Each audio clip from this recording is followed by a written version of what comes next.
All right, King Killers, we're covering chapters 16 through 17 of The Way of Kings in this episode. We've got another flashback with young Cal hanging with Laral and Tien. He debates whether to become a soldier or a surgeon. Then we're back with Kaladin in Bridge 4 as he begins to win them over by being a heroic badass. We also talk about the differences between guys and girls, how great Syl, Adolin, and Wit would be on a Joan Rivers-esque fashion show. And I give Tim my reasonable demands for what to do after I die. So sit back and enjoy.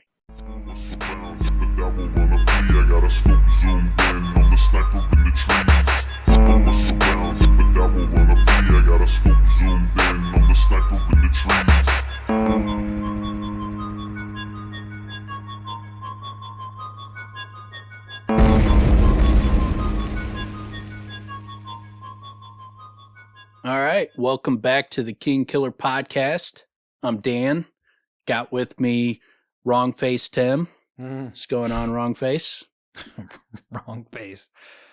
I don't believe that I resemble that remark or deserve it in any way. That's exactly how Adolin would describe you. He would say, like, and Adolin is unfair. Tim, he's a super little guy, like, and their Alethi are real big and tall, so he would be like, he's extremely abnormally short, and he's got the wrong face. His face is wrong.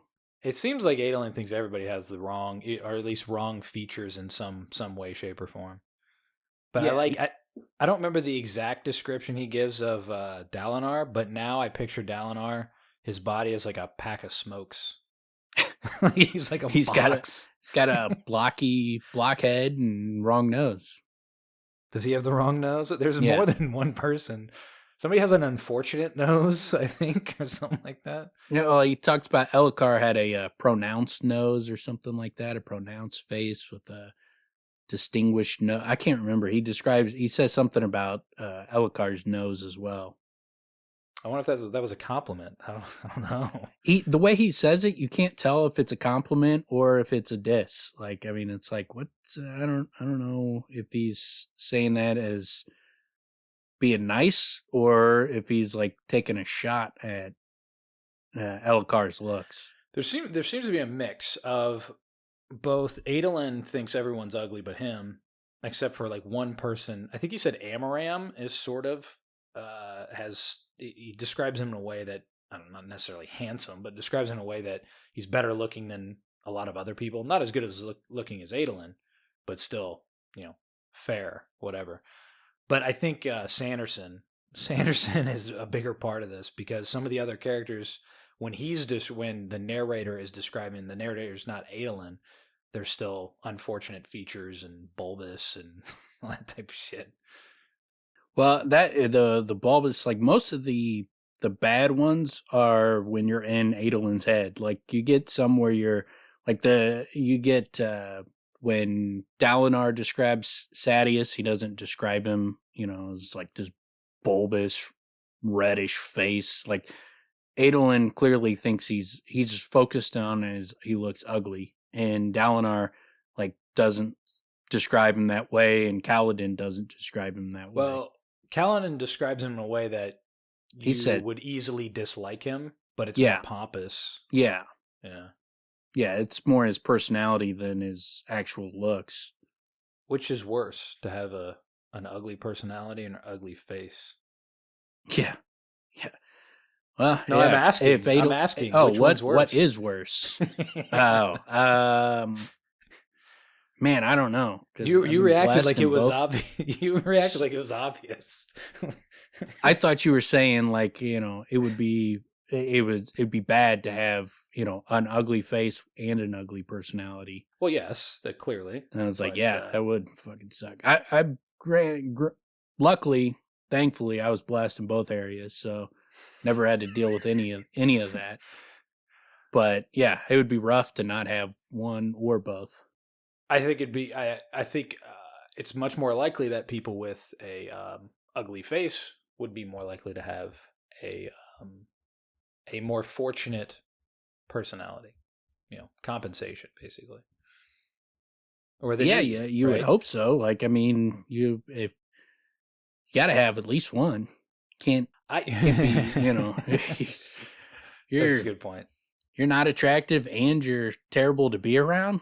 Like, oh man, you're gonna have a rough life. I've met I've met some certain people who are good looking and have nothing else to offer. Virtually, or I should say, virtually nothing else to offer. Just did not develop any sort of traits, likable traits, or interest in much of anything. Yeah, those people suck too. Yes, But I agree. those people can get by easier. Yeah, and that's why they've evolved in the way that they have. Yeah. Right. Yeah, especially a very attractive woman can get by a lot easier purely because men, well, there are an abundance of men who will do whatever she wants. Yes, true. But those people suck. I would say both. I would say both suck. The guy that's just willing to be with someone who offers virtually nothing but looks also sucks. They're also a hollow individual. Shallow is the word, right? Yeah. Yeah, it sounds terrible. But let's get an update on where you're at in the books. So like just kind of off the top of my head, some of the latest things. Adolin, he's been doing his rounds of trying to gather shard blades. So he's finding ways to coax people into, which is kind of fun to read. The variety of ways he has to coax people into battles, and everybody like at the front end, they're like, "You're not gonna get me to agree to this," and he does.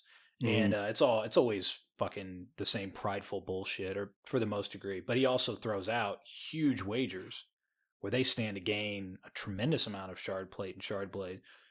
So the last one, Adolin defeated some dude with really precise jabs that just added up. So like again, he's given the crowd all these different versions, and they're like, that's not a real fight, but he's smoking these guys.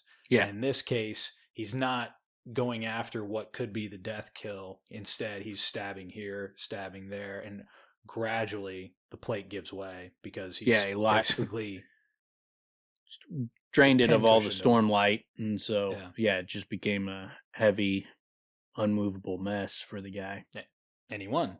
And then right afterwards, some dude's talking hella shit and gets him to agree to another one after the guy's saying, you're not going to coax me into this. And then he gets him to agree. So that was kind of the last thing with Adolin.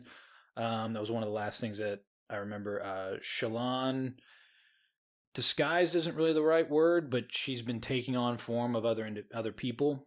And the last thing I remember, she was taking the form of some servant around Amaram, and then she took the form of Amaram to do something, to like go into his rooms and to see things, maps or something. I don't know. That one's a little hazy, but that was kind of the last thing I remembered with her.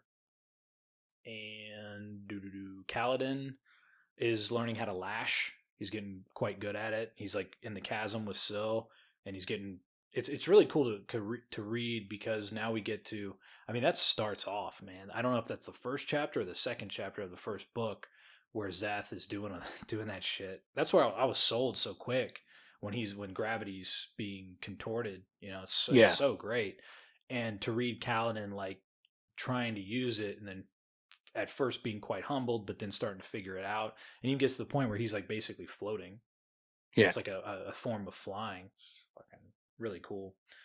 And then the Parshendi, I can't remember his name, but the Parshendi they had in their group that Kaladin brought in to like Bridge 4, basically. He leaves, he cuts out, and they're like kind of his exit seems I don't know if ominous is the word, but there's something there. That's kind of those are the last things that I can kind of remember, like off the top of my head. So yeah, he's that's an interesting mix too, because you got the aspect of they don't want to give him a weapon, and Cal finally gives him one, kind of earns the guy's respect a little bit. Yeah, it's like test the boundaries of, okay, if he's not a slave, then stop purporting that he is in these different ways and shapes. But then when he leaves, it's like, well, they're just going to look at me as a slave anyway, like as he goes out. Yeah. So it's interesting. The Parshendi and what's the other form? Parshman. dichotomy is really interesting. And then now reading these earlier chapters, different things start to pop in my mind about what's really going on there. There's clearly a lot more. And what's her face? Yasna wrote about it. So yeah, that's something I'm expecting to see more with. It seems quite clear that that's where we're going. All right. Well, we got chapter 16 titled Cocoons. And in this chapter, we get a young Kaladin hanging out with all the other kids in his city and gets in a little fisticuffs with one of them. Yeah, there's a lot of origin story stuff going on here with Cal, learning why he's the way he is. Got his dad involved and Laurel. And his dad, a lot of it's just Cal talking about what he's learned from his dad, Yeah. But Yeah. And you get a lot of world building, a lot of yeah. little pieces of information about the world. And finally, Tien, we've heard so much and then finally get like a fleshed out individual, which he's a great character too. It's really interesting I don't know what Sanderson did with that, where it's Tien's like this figure, almost like a legend in some way, but then has such a big representation within like this chapter of what he actually brings to Kaladin that sort of sticks with him. Obviously, it's his brother, so that's going to happen regardless. But yeah, it's pretty cool. It's cool to get those things. Yeah, I'm fairly certain that we learn Tien is his brother in the previous flashback. Fairly certain they mentioned that he's got a brother in that one, and you realize Tien's his brother. But if not, you figure it out here. Well, early on, I remember I was like, "Is this this was his woman or something?" Because what it seems like it's someone he failed, someone that was clearly close to him, someone he feels guilty about. You don't know, and then it slowly feeds more and more and more. The reason why I brought it up is like you actually get to like be in his presence, which is kind of cool because it's been building. Well, the chapter starts off with Kaladin telling Laurel that his dad wants him to train to become a surgeon. She's like, "What, really?" And he talks about her like her hair was distinctive, but of course her eyes were more so bright, pale green, so different from the browns and blacks of the townspeople. There really was something different about being a Light Eyes. Yeah, your eye color is different. That is different. It is. It's funny. It is obviously just distinctive, especially if someone has dark hair, light eyes. I came across one of those the other day, and it was like, whoa. It's just not something you see that often, and it is quite. It definitely stands out for sure.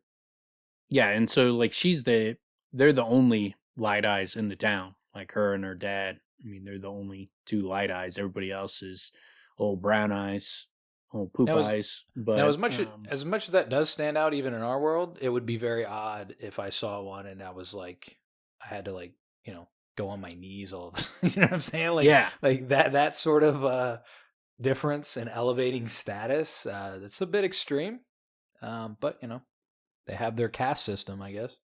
Yeah, and I mean, you got the weird things, in our society where you're expected to pay deference to certain people in society that doesn't make a lot of sense to me. Why? Like, but it's there. I mean, you're always going to have an elite. An elite status is always going to be the case.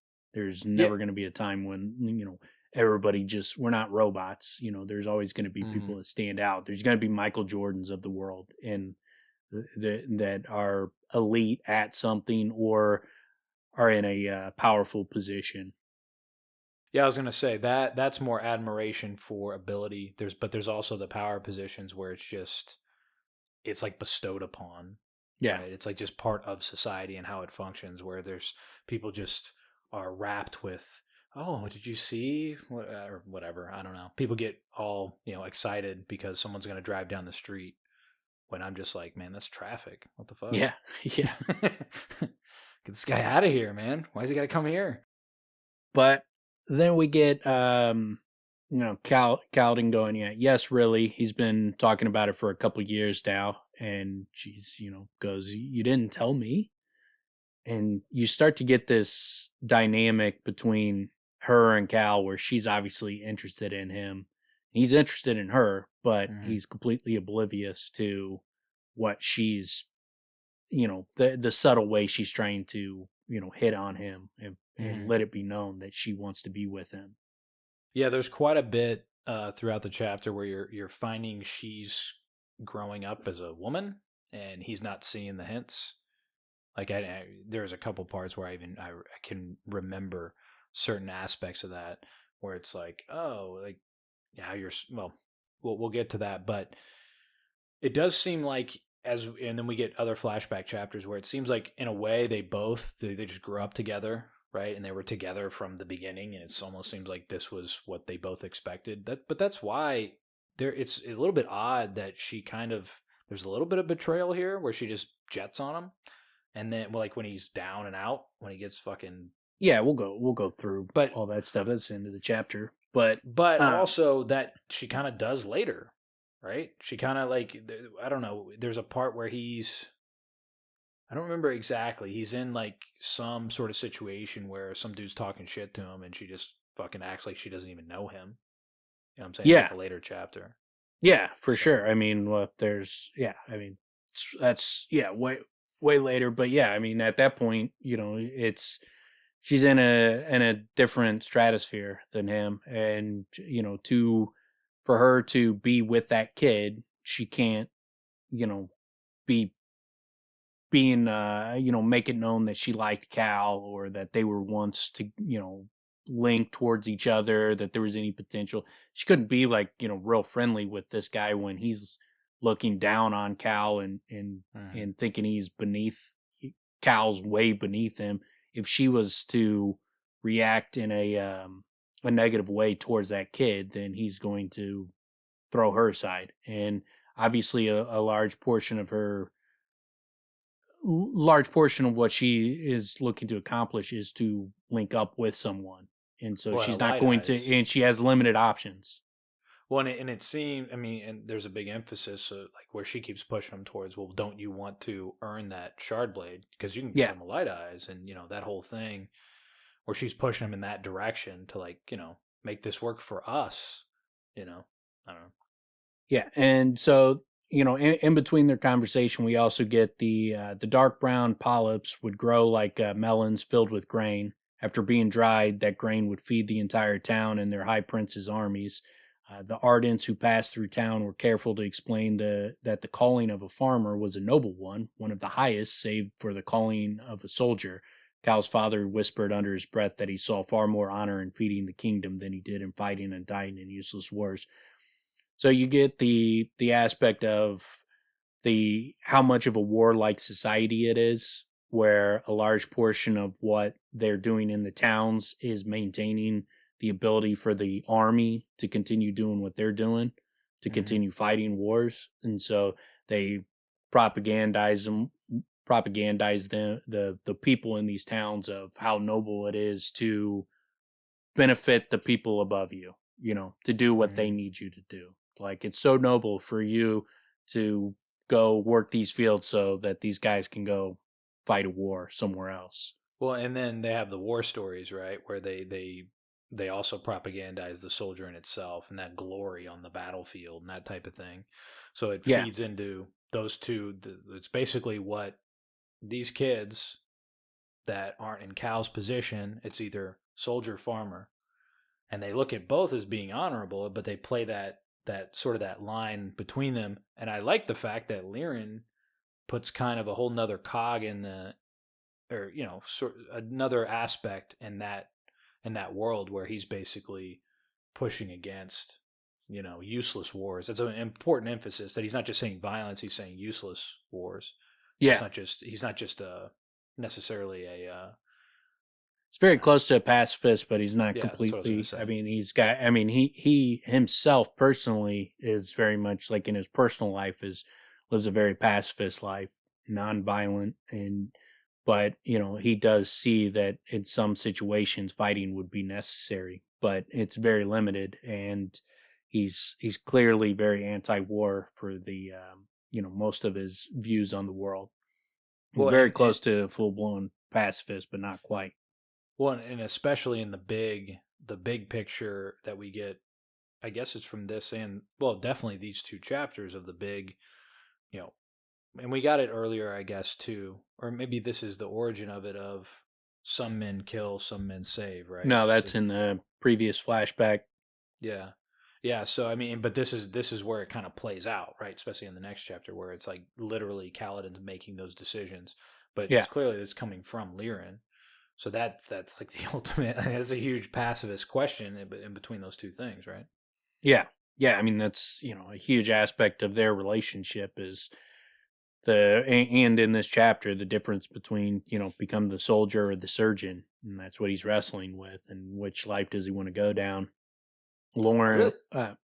his dad obviously thinks that, has a very specific path that he wants Cal to go down. And Cal is completely unsure what he wants to do. And then he's got, Laurel on the side trying to voice other, push him in another direction. It's really great how Sanderson plays that within Kaladin and the way that we've built to this sort of moment. Because as a kid, when he was younger, he sees glory in being a soldier. But then we get it a little bit further, and when he holds the quarterstaff, it's like this is like in him. You know what I mean? It's like Yeah. he has these instincts. So it complicates the issue much further where it's not as simple as just do one thing or another. He's conflicted, but then what he ends up becoming is a super interesting character to have on a battlefield because he has these pacifist ways, and then he's also trying to save people's lives. He's trying to be present on the battlefield, but protect his inner circle as much as he possibly can. It's a cool. I mean, to talk about like building that origin in the soldier or in the character itself is it's really I like it a lot. I think it's Yeah, I mean, well he done. obviously took after his dad in the fact that he wants to save lives. He's not in it to kill people. That's not his goal. He's not trying to kill people because he likes killing. He's specifically doing it to protect other people he cares about, kill people that are trying to kill them. So he's doing it to save those people's lives and prevent, these other people from killing his friends and his, and people he cares about. So he's fighting, but he's not fighting because he just wants to fight and kill and get glory. Glory is not that important to him. It's not it's not nothing, but it's not in his top 5 list of concerns. Well, He would give up glory in a heartbeat if it meant saving someone's life. I guess one of the big sort of tells there is why he joins in the first place. It's not for honor; it's for Tien, right? Yeah, So I mean, yeah, that's a huge aspect of it. yeah. As I So was kind of shitting on Laurel a minute ago, she does clearly when she talks about him winning a shard blade and becoming a light eyes, she shows that she believes in him. She is like, I'm sure you could do it. So I shouldn't. I have a bad taste in my mouth about her for the reasons I just gave, but she at least sort of backing him up here. well, she's a dangerous one because you got like, Cal, why didn't you tell me? Sorry, he said. I wasn't sure if father was serious or not, so I didn't say anything. That was a lie. He'd known his father was serious. Cal just hadn't wanted to mention leaving to become a surgeon, particularly not to Laurel. She placed her hands on her hips. I thought you were going to become a soldier. Don't you want to become a light eyes, win a shard blade? Father says that doesn't happen very often. She knelt down before him. I'm sure you could do it. Those eyes so bright and alive, shimmering green, the color of life itself. Well, you could look at that and be like, yeah, she believes in Cal, and she probably does to an extent. She likes him, so she probably believes in him, but she's also trying to push him and manipulate him into doing what she wants. And this is one of those danger girls who is gonna get you into fights and Yeah, that's a good point. Yeah.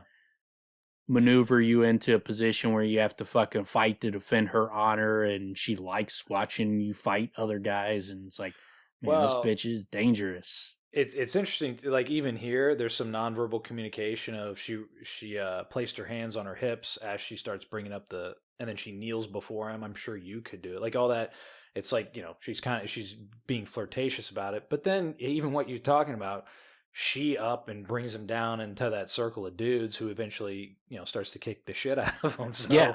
and then Yeah, she she jets. maneuvers him Yeah. into a fight. I mean, she 100% Well, does. and then she even brings up something. She even calls the kid out talking shit. Yeah, she which maneuvers him eventually- completely into it. Yeah. Yeah. But yeah, and then you get the more and more Cal found that he liked looking at Laurel.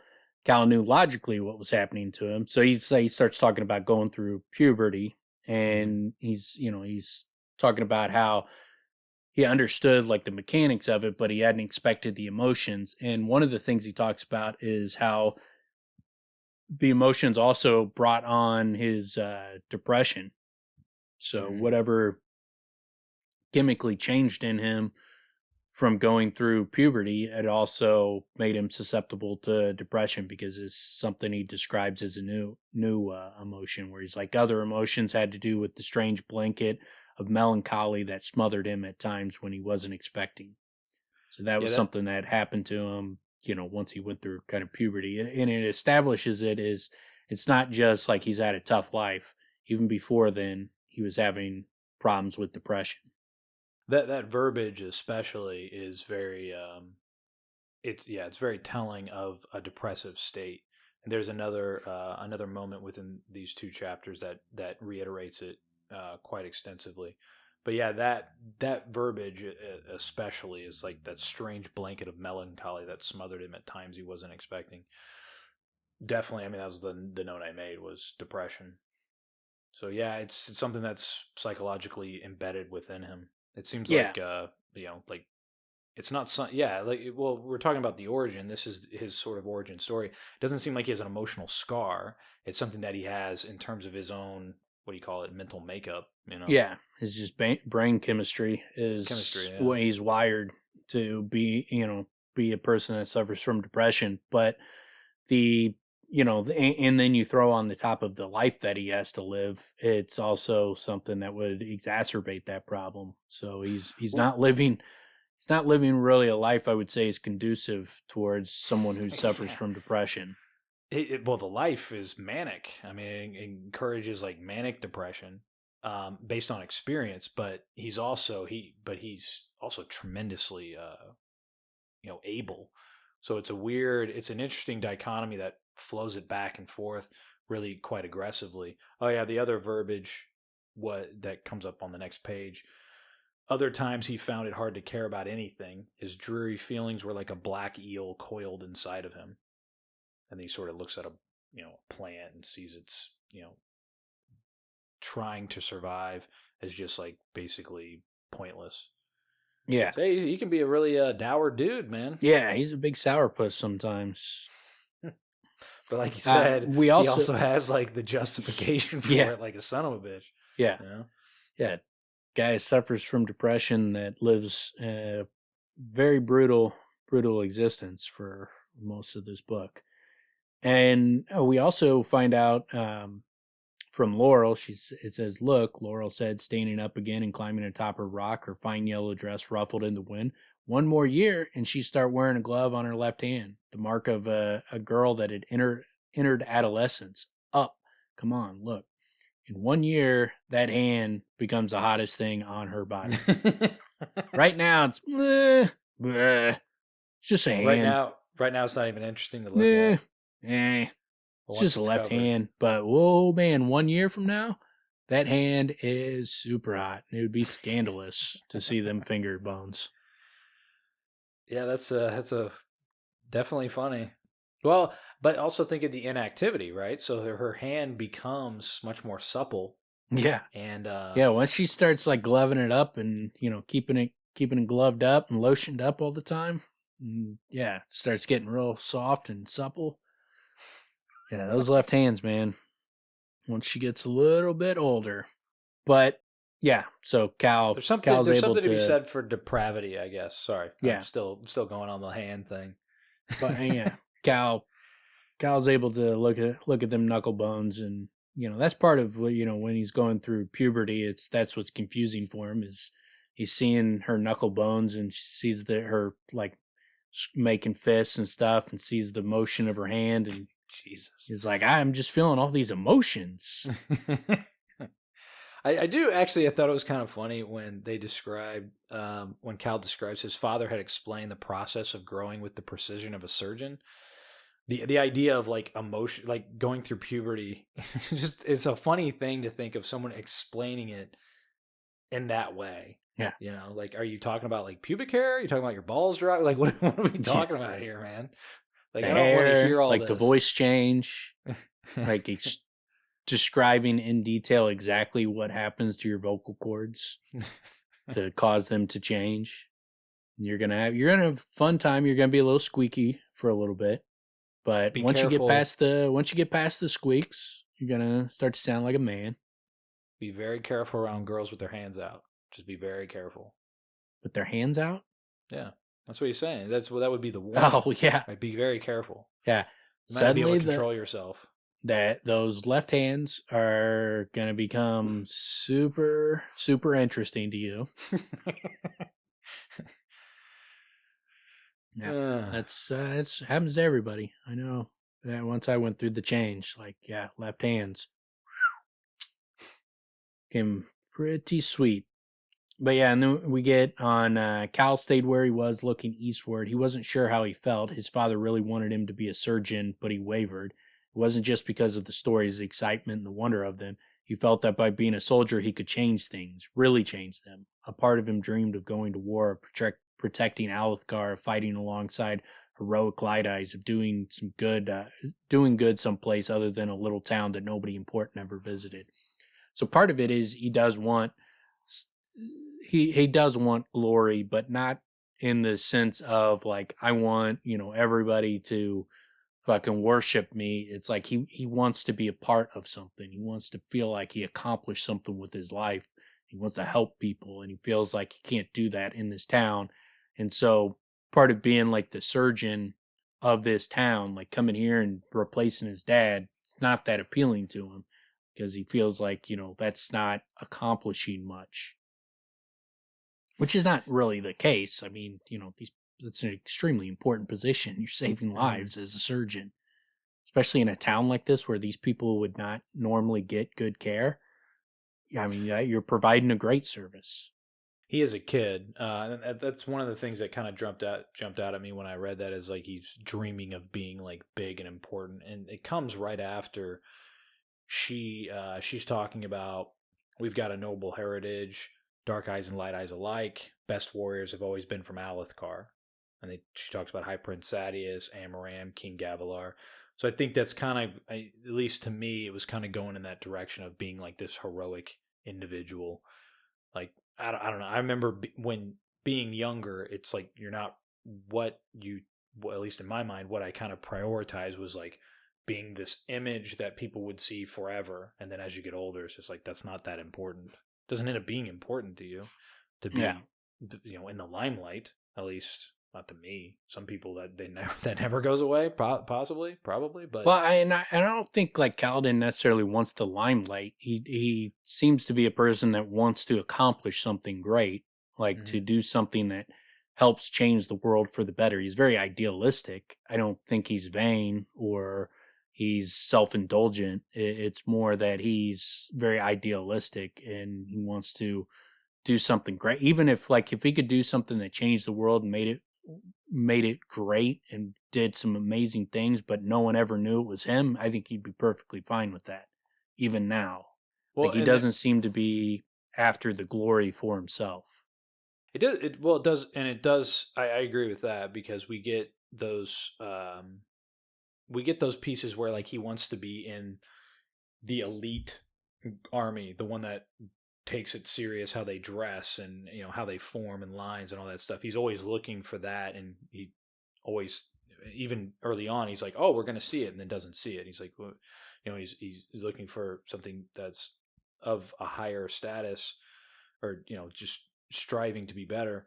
What we also see, I lost my train. Well, he's naive as well. I mean, like the way he looks at like the light eyes as a kid is extremely naive in the fact that he idolizes them. He thinks like they're a higher echelon of human being, that they are just like naturally good, and they are doing these heroic things, and they're doing them for the greater good. And like he's not, he's got a very romantic view of them, and he's not seeing them as just humans.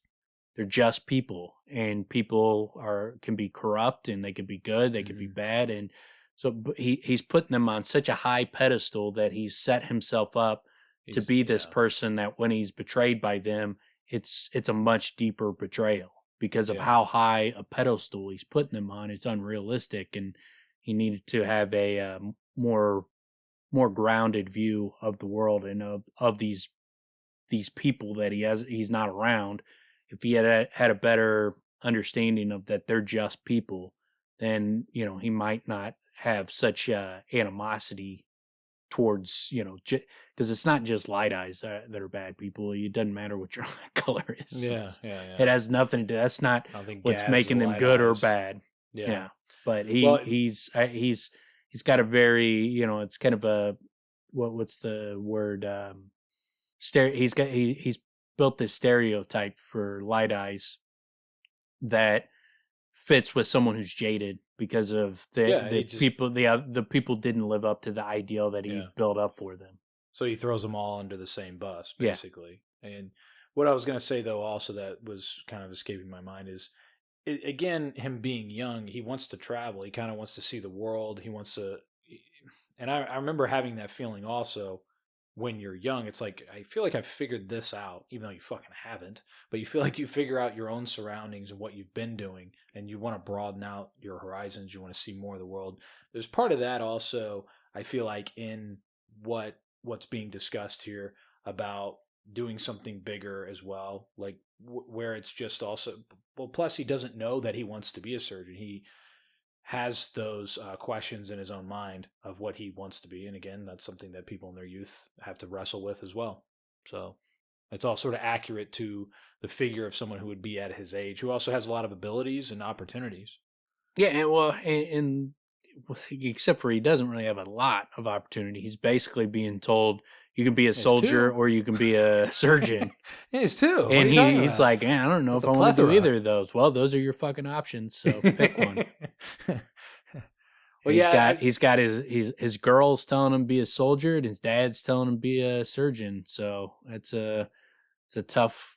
I mean, I guess rock in a hard place situation. I guess there's the merchant class, and that kind of broadens things out. But other than that, we don't see a whole lot of opportunity in this world, man. Well, and it's it's a society where you grow up and to be whatever your dad was. I mean, it's almost like very much an apprenticeship type society where you're just filling the roles that were your parents laid down, and you just step in and take their place. Yeah. And the rest go be soldiers. It's kind of rough, Yeah, live in our world. It's not ideal. It's not a lot of options. The more I think about it, I dig the dude that living in that lake world that just lays around. Catches fish. Seems pretty sweet. He would not understand what they're doing. What are you guys doing? Like studying to be a surgeon? Why would you do that when you could lay in the sun and eat some fish? Well, I mean, he says that he's like he can't fathom why other people, like everyone else, doesn't live here. You have everything you need.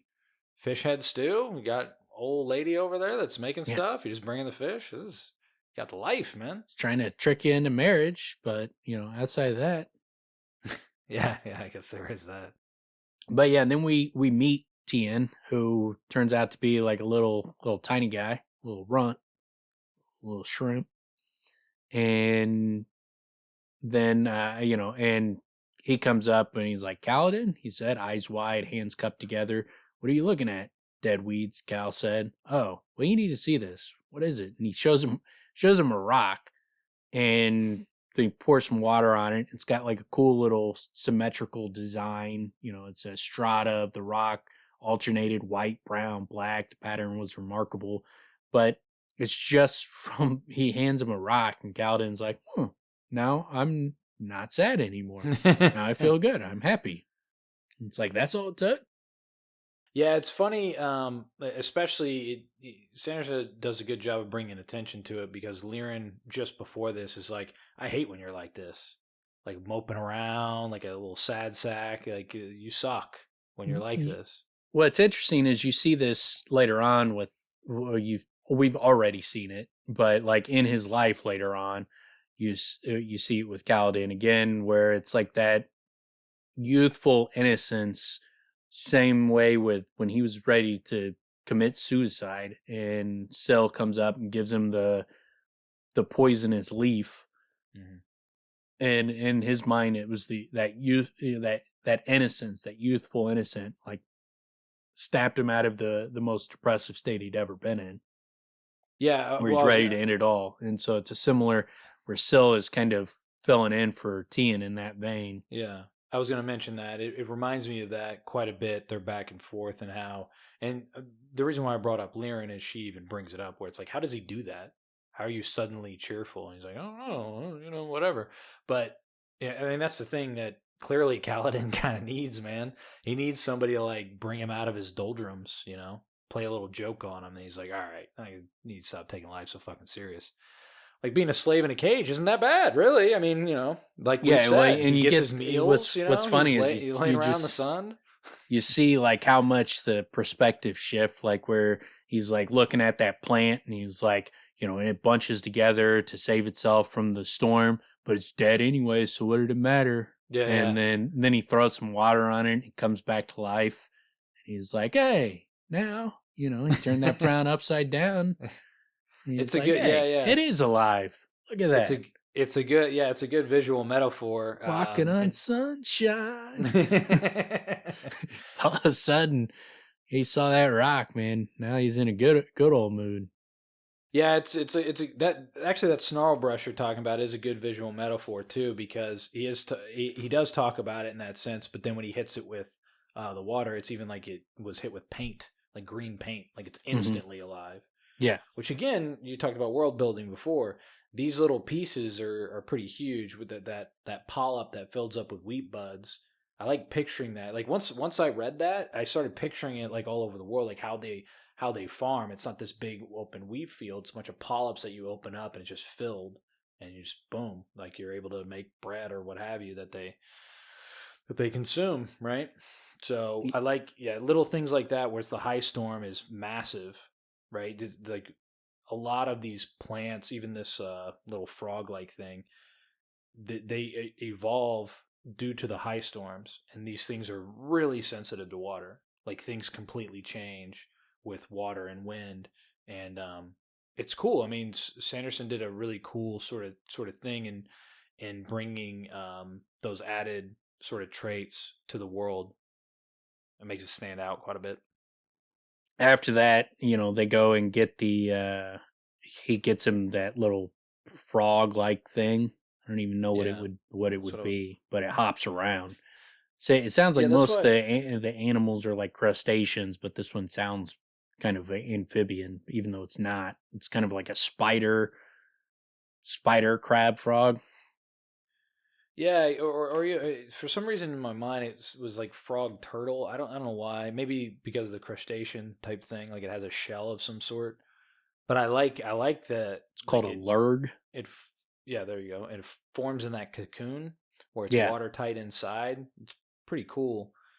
Pretty cool, yeah. And then it becomes like a way to where Kaladin is like actually teaching his brother like the traits of this thing, which is a small, simple thing, but it's also a dichotomy of the older brother and the younger. Yeah, it'd be in like when it spins its web and shit. That would be like a cool visual of like it shows it like spitting out the web and putting itself in the cocoon. It'd be kind of a cool visual to see.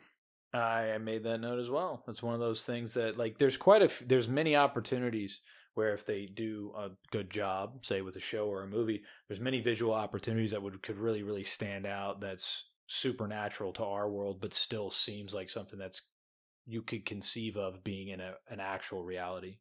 Yeah, like I think about it like with Avatar, like the first time you go and see Avatar and you see like the forest and like the fauna and all that and like the colors and everything. Like the first time you saw that, it was like it stood out.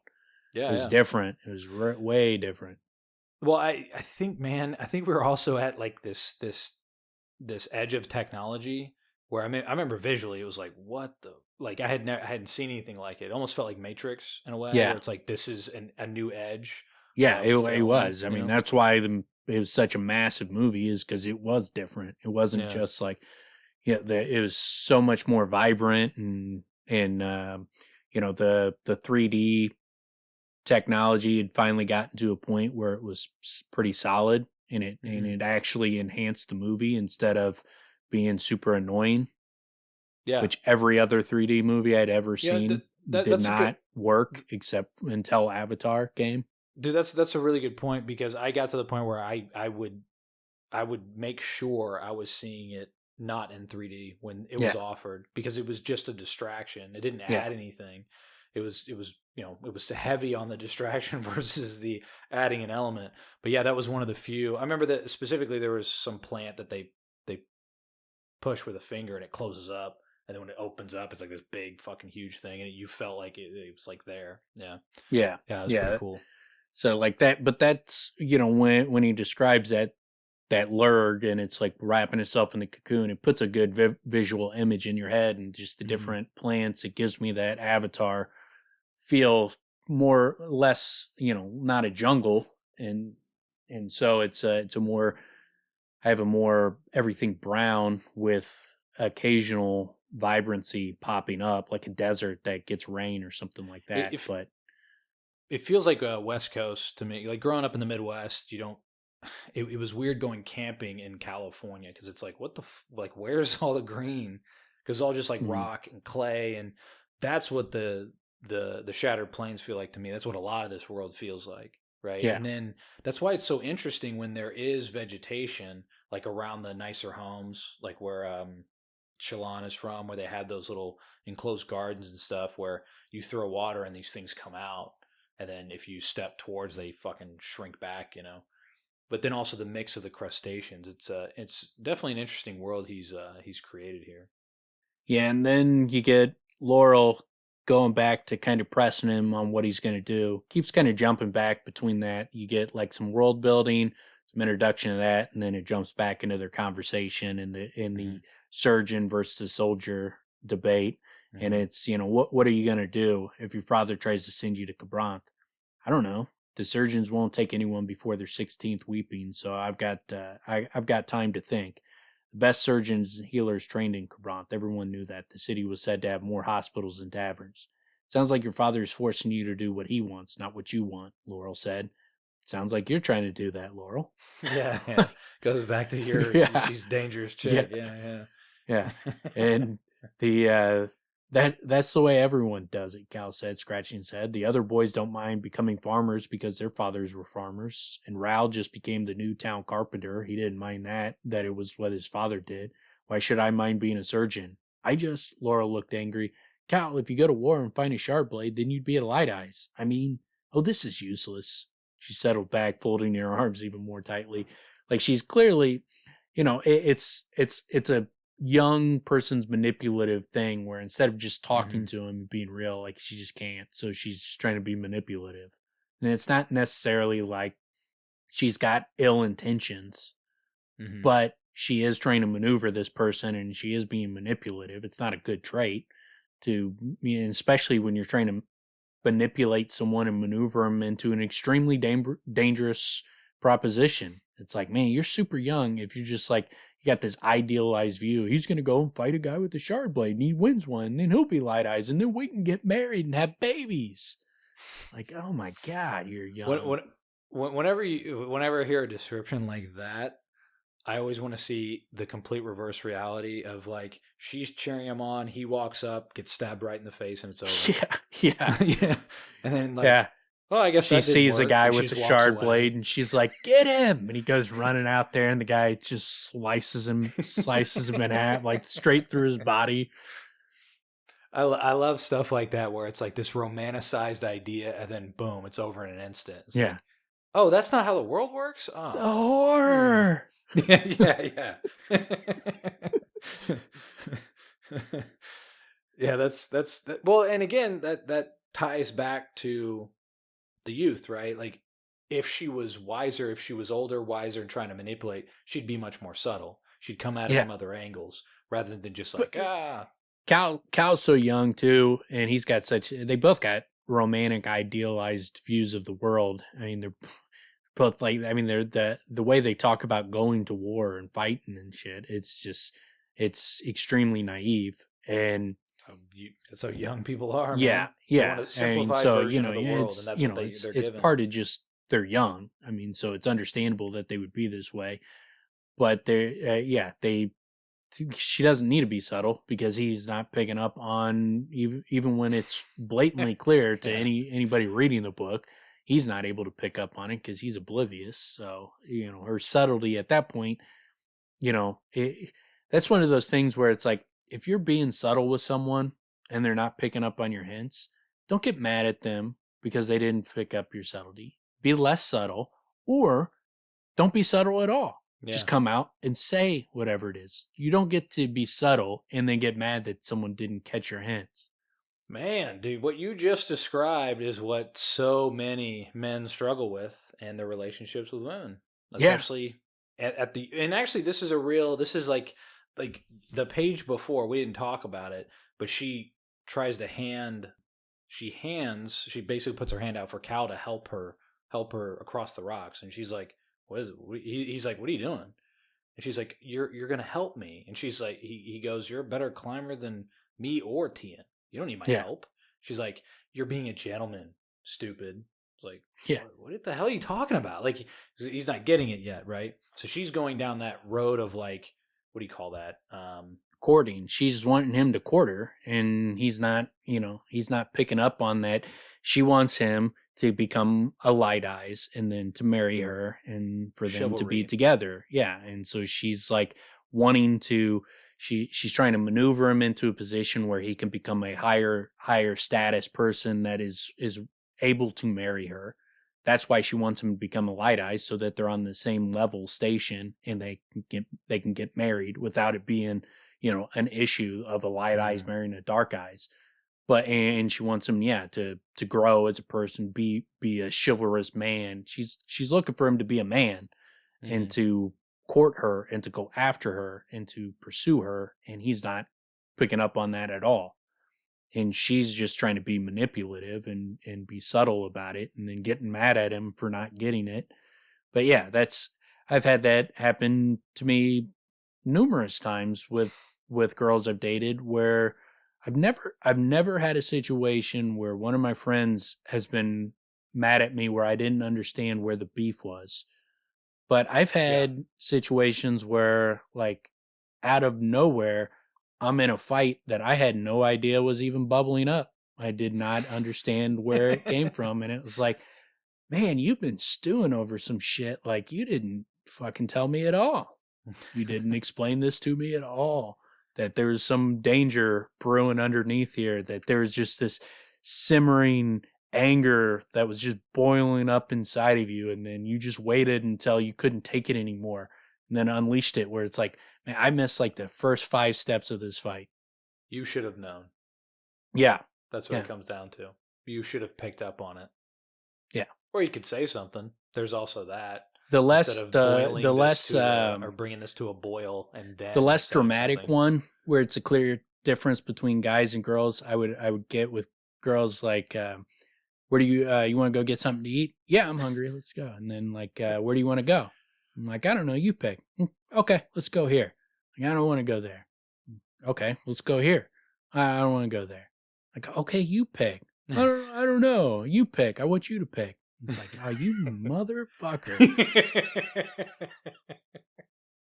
That's one of my favorite examples. Yeah. Well, so now it's a fight. Now we're both angry and pissed off when the whole thing was like, we're going to go get something to eat. Yeah. Yeah. It's like, don't tell me to pick, shoot down all my ideas, and then you won't offer anything. It's like, Jesus Christ, man. Do I have to just start guessing restaurants until I pick the one that you wanted to go to? My favorite thing about that is when it starts off at the beginning. Oh, I don't care. I'll eat anything. Yeah. Clearly not. Yeah. Clearly not. You're not eating anything. You have a specific restaurant that you want to go to, and you're going to make me guess it.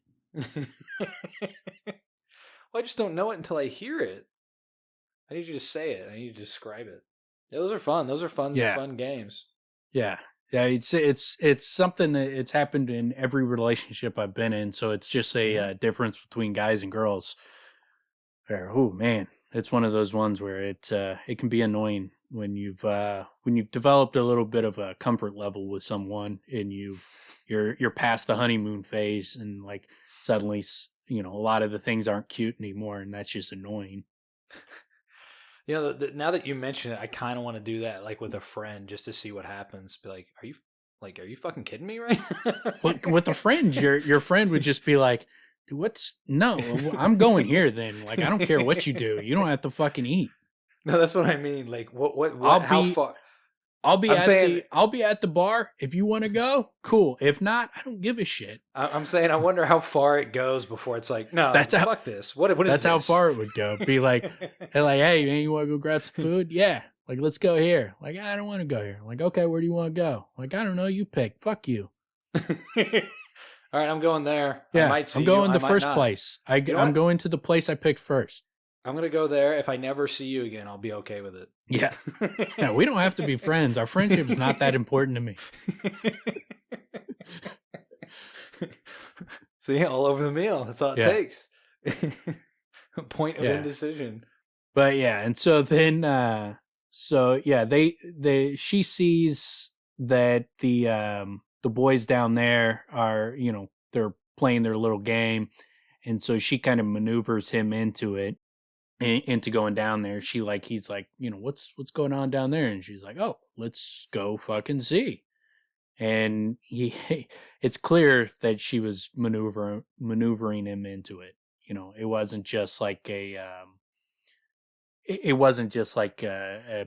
innocuous thing where she really wanted to go fucking see what was going on down there.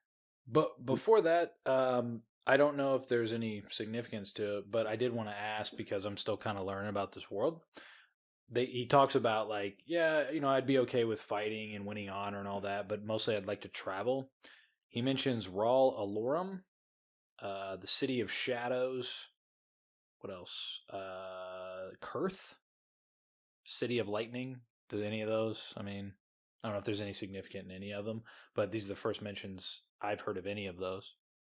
I can't think of anything off the top of my head that has significance as far as anything you've come across. I think it's just more building out the world as far as, what that there's different cities. I mean, it's, explaining that the world is bigger than just, what we've seen. Do you think the City of Shadows, they're like really big on like hand puppet, Yeah.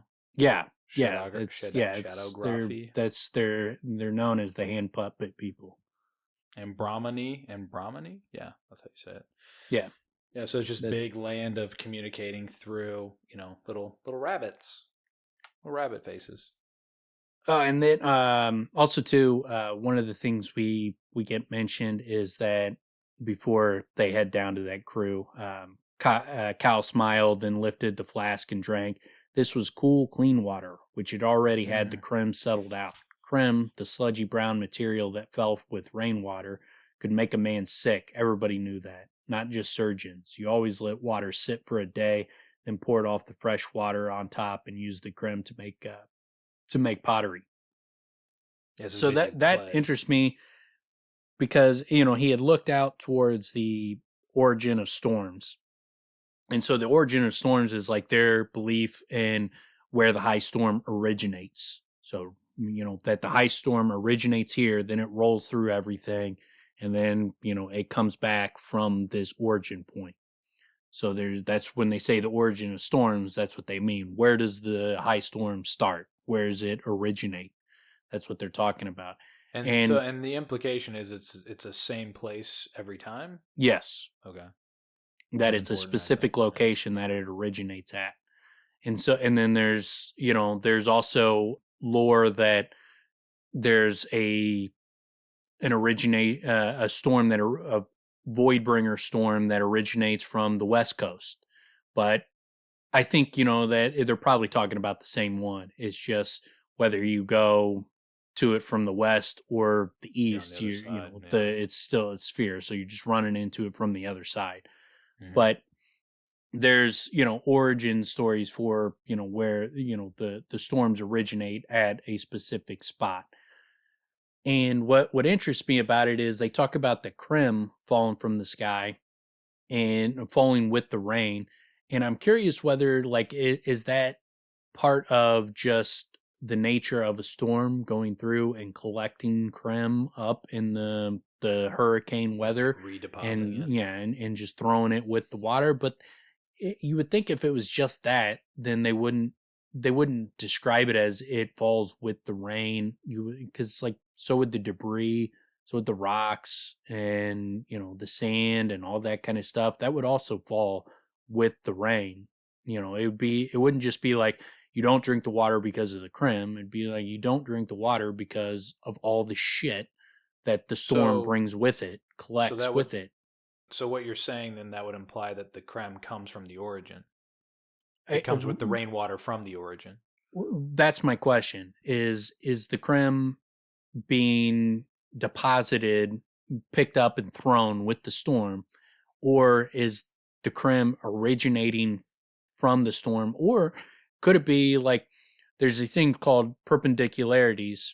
I'm not going to describe what it is because you find out later on in the books, but it could be that like the Krim, because of the nature of what the Krim do, is kind of like congealed together and form like almost rocks and stuff like that. They're using it to make pottery and stuff like that, and buildings, and using it as like a sturdy mortar type thing.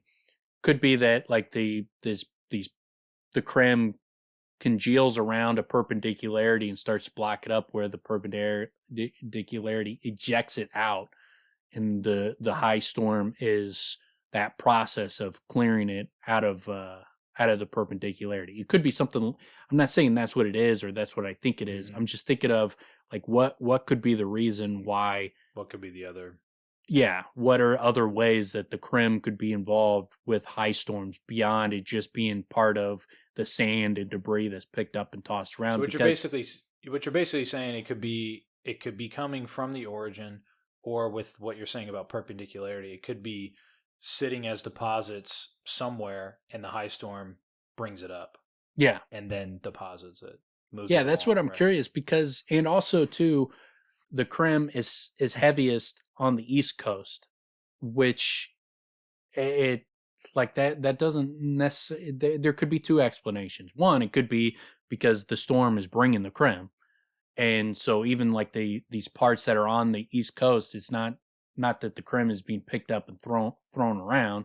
It's that it's bringing it with it, and that's why the East Coast is hit heaviest with the Krim, and the West Coast is not getting hit with Krim really at all. And so, or it could be, again, it could just be that it's picking up the Krim because the storm is at its zenith, its most powerful when it hits the East Coast, and then the storm dissipates and it's not as powerful and is not picking up Krim and throwing it anymore. So it could go either way again. Deposits. Yeah. But I am curious if there is something to do with Krim and the storm, if they play any kind of role together, if there's a yin and yang relationship to them, or if it just, it's like debris. Well, and so, but if it parallels our world, I mean, people on the East Coast are more full of shit, right? Yes. Yeah. So, yep. So you have the Krim deposits. I'm actually, the way that you're describing it, that's quite logical. I see the logic in what you're presenting, that on the East, why it would be more dense, or more rich or heavy or whatever you're saying, is that it would be richer deposits while it dissipates traveling further on. Yeah. Right? So that again, that logically would make sense. See, I mean, it could be because when the winds are blowing the heaviest, it's picking up more Krim and throwing it around, and then as the storm weakens, it's not powerful enough to pick it up and throw it anymore.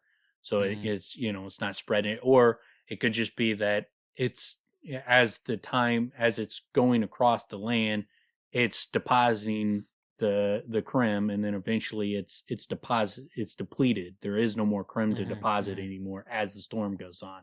So it could be either either or. I don't know if they play a relationship, but it's something I'm going to try to pay closer attention to see if there is some kind of connection between them.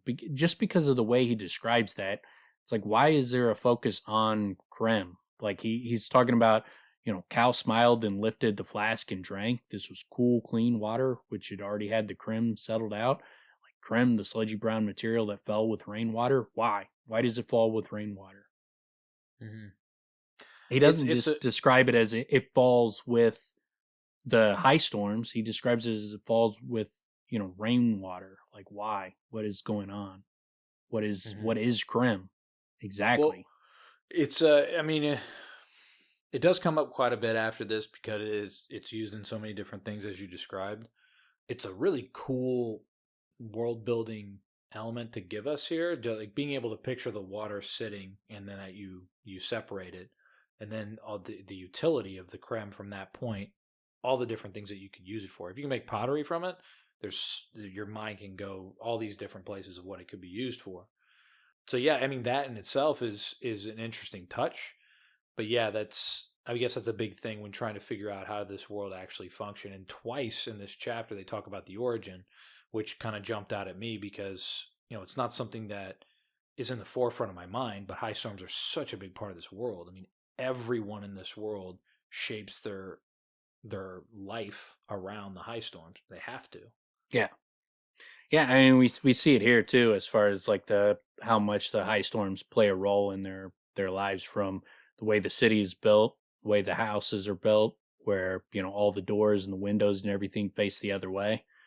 So the buildings are turned away from the high storms, and we also get like the Tien carefully set the rock aside, then scampered up over the boulder. The hillside here had broken during a high storm several months back, shattered as if it had been hit by the fist of some enormous creature. People said that it could have been a home that got destroyed. They burned prayers of thanks to the Almighty, while at the same time whispering of dangerous things that moved in the darkness at full storm. Were the void bringers behind the destruction, or had it been the shades of the lost radiance? Get the destructive force of the high storms, but you also get mention of void bringers and lost radiance. Keeps reminding you about these things because they're obviously terms that are going to be important in the overall story. So he keeps them kind of, without explaining exactly what's going on, he just, there is lore behind these things with the people. Yeah, and that would also make sense. I mean, every society, in the history of, our world has some story behind, stars, astrological, the sun, weather, calendars, all those types of things. It does seem strange to me to think people dropping their sunglasses would cause this kind of damage. Dropping their sunglasses? The shades of the lost radiant? Oh, yeah. Yeah. Yeah, they were really big sunglasses, though. They oversized sunglasses, the ones that are like too big for someone's face. Yeah, yeah. So just dropping them, that creates from high, real high up in the air. Gotcha. So it builds up a lot of speed. And it's a bunch of them. Like they're all dropping their shades at the same exact time in the same exact spot. It's not even just losing them; they're literally taking them off and slamming them down. Yeah, as hard as they can, flipping them down to the ground. Emphatic, yeah. Interesting. That'll be cool to see. It'll confuse people a little bit, but be interesting. Yeah, it'll be a weird choice, but that's what they'll do. And then you get, you still thinking about war, Cal asked. Yes, I am. Makes sense, he said. An army had come through recruiting just a few weeks back and had picked up a few of the older boys, though only after the city lord Wisto had given permission. I like that aspect where like the Wistio, her dad, had given permission, because it sets him apart from the next city lord, who comes in and maneuvers the guy into Amaram into getting Cal's younger brother.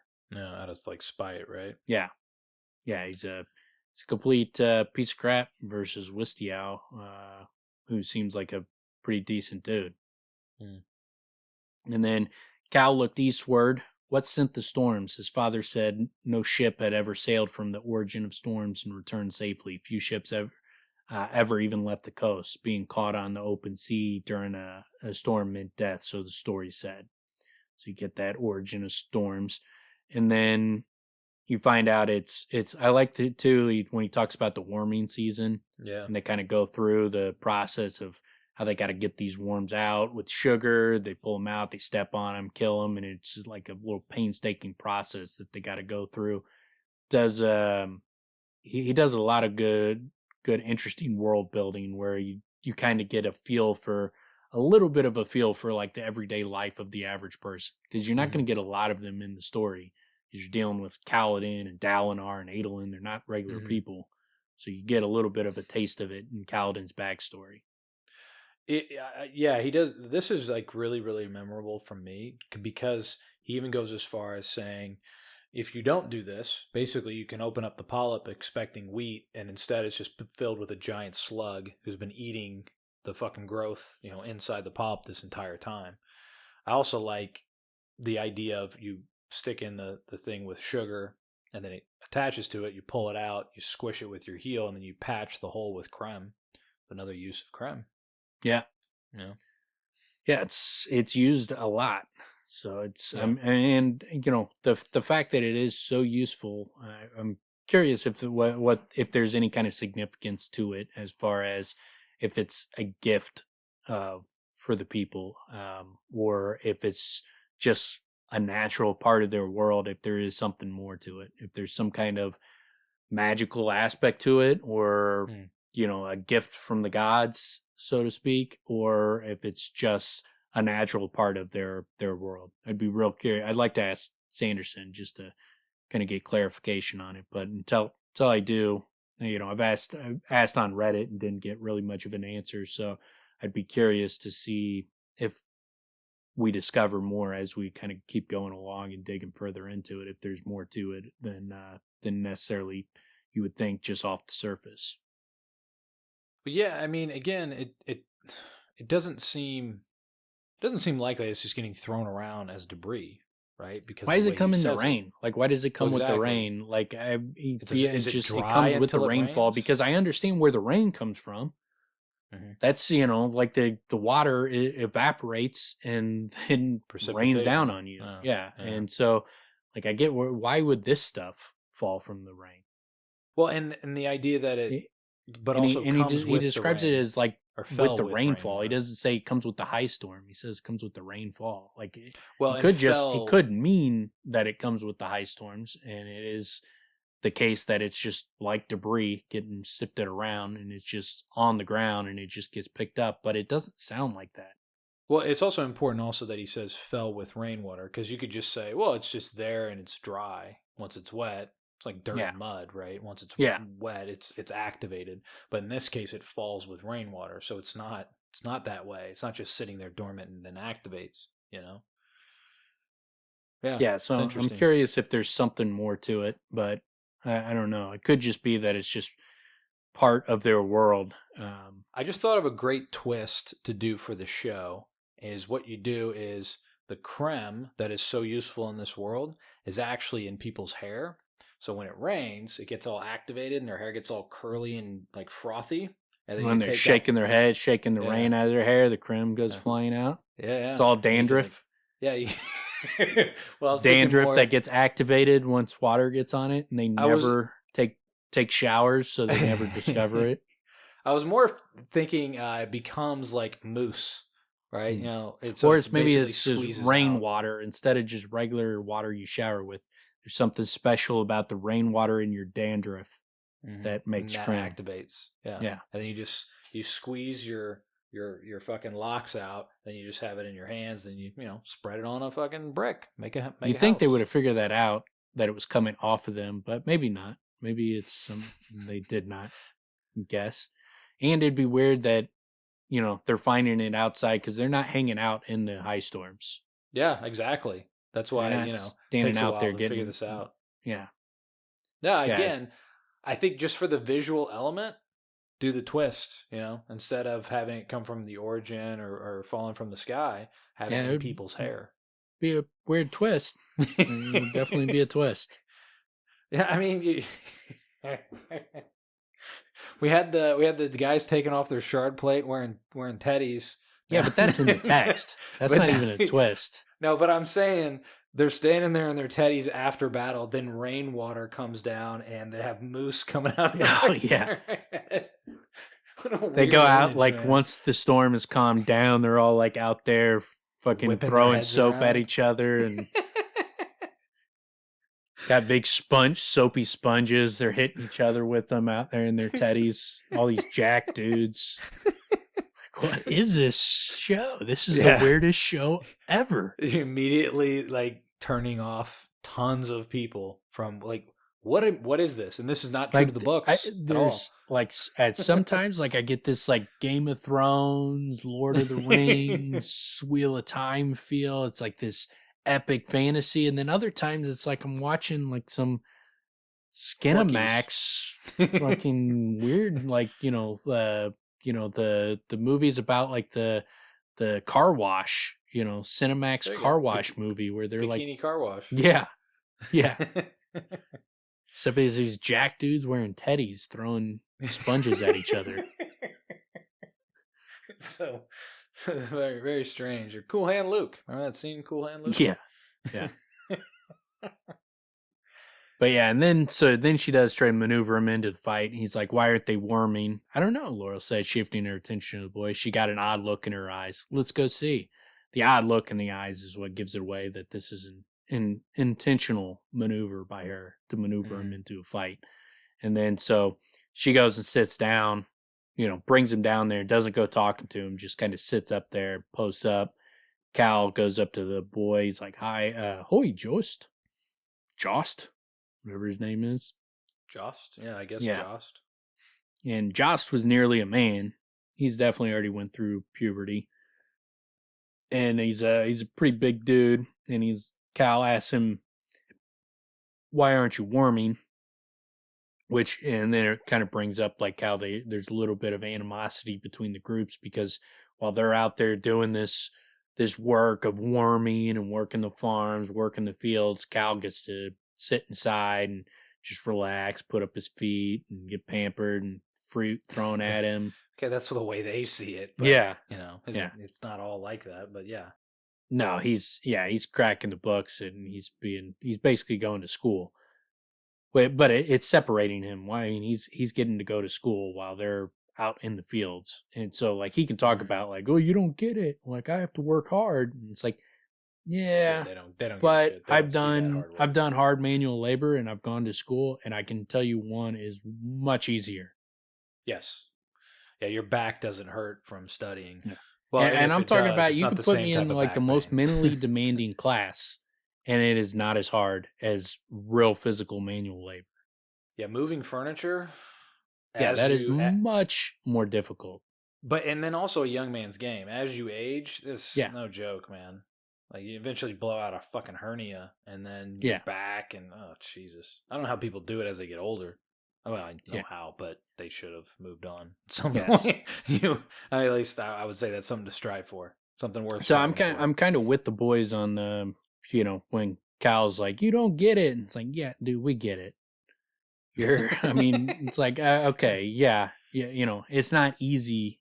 School can be hard and it can be demanding and it can be stressful and it's not to diminish that, but it is the physical, just how physically demanding, manual labor, especially out in the sun all day, that kind of stuff. It would just be such a fucking grind and doing it every day, putting in, say 12 hours a day or, more work in the fields, trying to feed yourselves and be a grueling way to live your life. Yeah, I mean, and especially that sort of the same thing, like you said, the same thing over and over. Once you've done it, not a whole lot left to learn, once you've gone through the process, unless there's new elements coming in, whatever the job is, unless there's new challenges, you're not even like really exuding yourself in terms of, problem solving. It's literally just manual labor that fucking sucks. Yeah. Yeah, it would not be fun. So yeah, and you see Cal's living a life where he gets to study and learn, try to better himself. It's like, yeah, you would have some.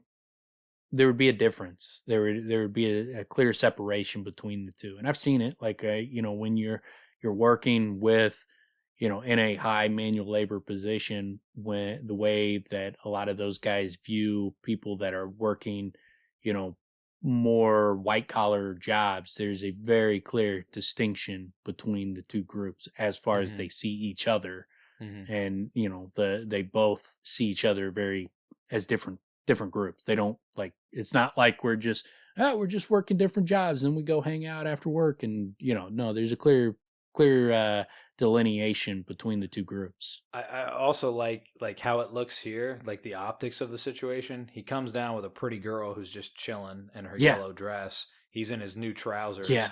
And he's like, "Why aren't you guys working? Yeah. What, are you taking breaks all day? You guys being lazy? Lazy bums?" Like, as he's sitting there squirting water out of little fucking lurds, playing with his rocks. Why aren't you guys working? Yeah, I think that would bother me if I was fuck out of here. Yeah, if I was in their position. Just squirt water on a lurd, you nerd. Get away from me. But yeah, and so you there's a clear difference between the two, and they're living distinct lives. So in Kaladin, he doesn't want to be, he doesn't feel like he's better than these kids. It's not a situation like that where Kaladin's looking down on them. He's just he understands what they're doing is not, that they're working. He understands that, and he understands their life, but he's different than them, and so he's the outcast, because and he doesn't have a lot of other people like him. The only person he has any kind of relationship with outside is a Light Eyes, so that even differentiates him even more. Big part of the reason why he goes by Cal. Right? Yeah. Yeah, he doesn't even want to be called Kaladin because it's too Light Eyes a name. So he wants to be a part of this group, but they're not having it. But they ask him, if he knows anything about like the tales of Dark Eyes becoming Light Eyes when they get a shard blade. And so, like, first he answers like, yeah, you can become a Light Eyes by a Light Eyes and a Dark Eyes have a kid, and sometimes the kid can come out Light Eyes, situations like that where it's just genealogy type things. And they're like, no, like, I'm talking specifically, you win a shard blade and you get a shard blade, and that changes your eye color. And so there is a theory in this world with these kids that they're talking about here is, when someone wins a shard blade, it literally changes their eye color. They go from brown eyes to blue eyes. Yeah, and he defers to Laral, right? Yeah. Well, he says, it's he's like, how it can happen. Ask Laral. She was talking about it. If a man wins a shard blade on the battlefield, his eyes become light. That's right, Laral said. Everybody knows it. Even a slave could become a Light Eyes if he won a shard blade. Yeah, but have you ever heard of it happening? Not just in stories. I mean, does it happen for real? Sure, Cal said. It must. Otherwise, why would so many men go to war? Well, a couple of reasons. Because they glorify the shit out of it. Yeah. And they establish the fact that, the greatest thing you can do in the world is to become a warrior and to go fight war. Or, it's kind of noble. It's okay if you want to feed those people. That's a noble profession, is to be their servants. You could do that. That's your backup choice. You could be the servant to the really awesome people, and it's noble to be their servant. Yeah, that's an interesting position to put these kids in when their fathers are farmers. Yeah. Yeah, well, and their dads are probably, and we know a lot of them have fought, and so a lot of these guys that are farmers are former warriors. So they came home to be farmers. They didn't start farmers. Like Joss' dad is an example of one. He was a warrior. He was fighting in the war. It's very much a warrior society. It seems like even the guys that are farmers, probably a large percentage of them probably were former fighters. So it's a major aspect of their lives. Yeah, I mean, it's funny, like as you described it, the way Jest. Is it jest or jost? Jost. Is there both? Because I just saw Jost. Yeah, I understand, but now that I'm looking at the book, there's a part where it says jest. I wonder if that's a typo. But he says, we've got to prepare men to fight for the Tranquiline halls. We've got to send soldiers to the heralds. The Ardents are always talking about it. So it's like, that sort of, not propaganda necessarily, but it's the things they're told, like, the glorification. Yeah.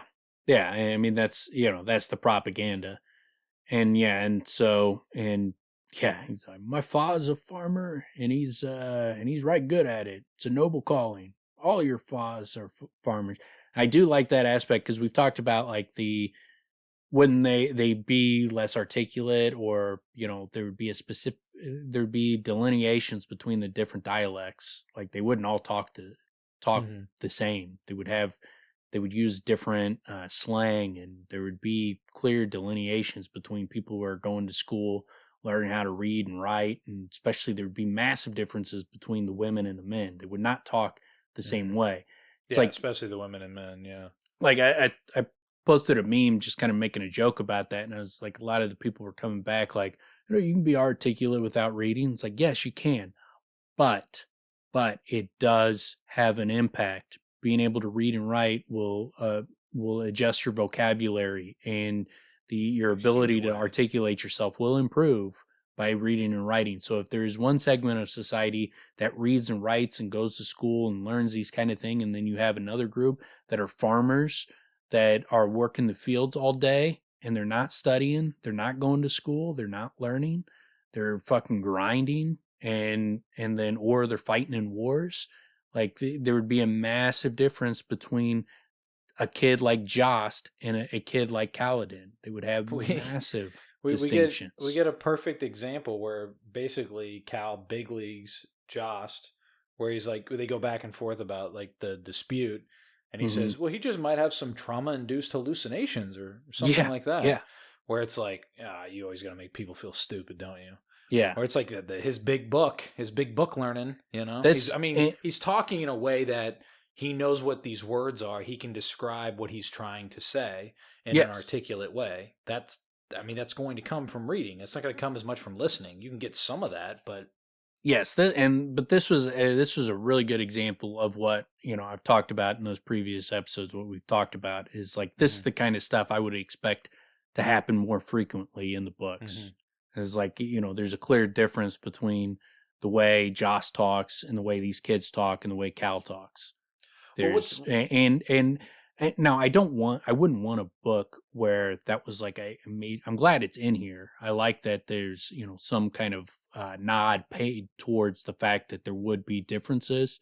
I wouldn't want it to be like prevalent all throughout the books. It would get tedious to read something like that. So it's not something, but it's interesting to talk about and think about, like, because he doesn't explain the differences and how some of these, like where Sadius and Dalinar, what their upbringing was, were they going to school like as kids, were they learning, glyphs and all this kind of stuff. And he doesn't go through like what's the regiment as far as the kids and their learning environment and how much education they're getting versus a kid like Jost. So because he doesn't touch on that and really explain it, it's something it's interesting to think about, like how these differences would manifest. Well, I mean, one of the main things that's kind of I guess it's a way to show it. Nirvani, I guess it's Nirvani, Kurt Cobain, and Courtney Love, and Jasna seem to have figured some things out, invented certain things, or improved upon certain modes of like communication, different things that they've had existent in the world.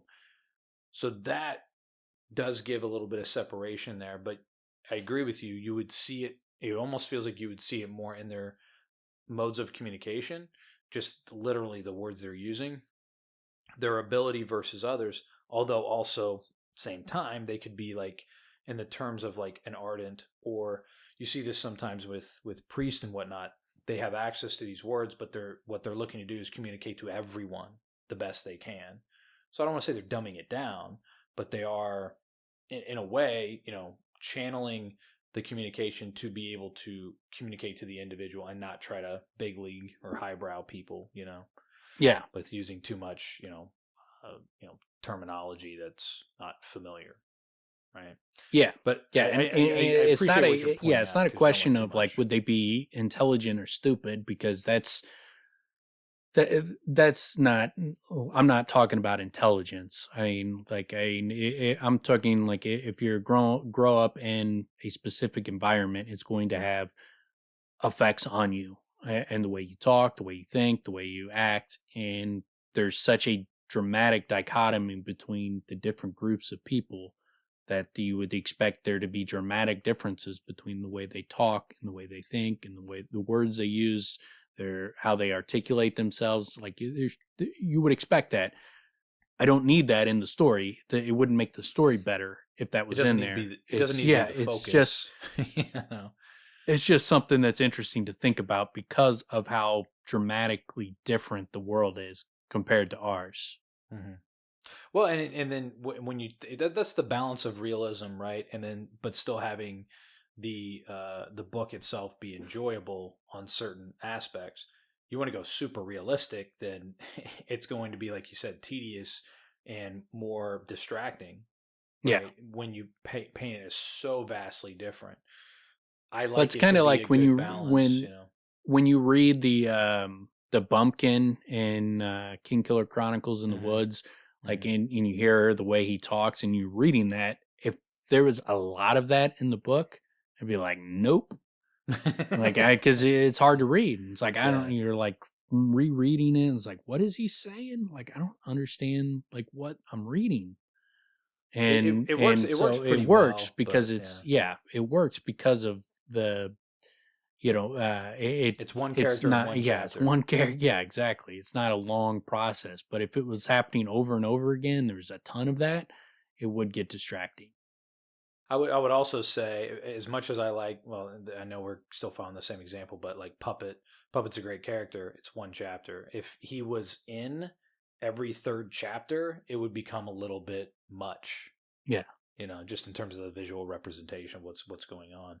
But that's again, that's a funny thing or an interesting thing for me as a reader and sort of in this world to bring that up, because good authors know how to balance that out and make those choices where you have the realism in the world, but you're not taking away from the experience of the reader to where it becomes distracting and more too much of a focus.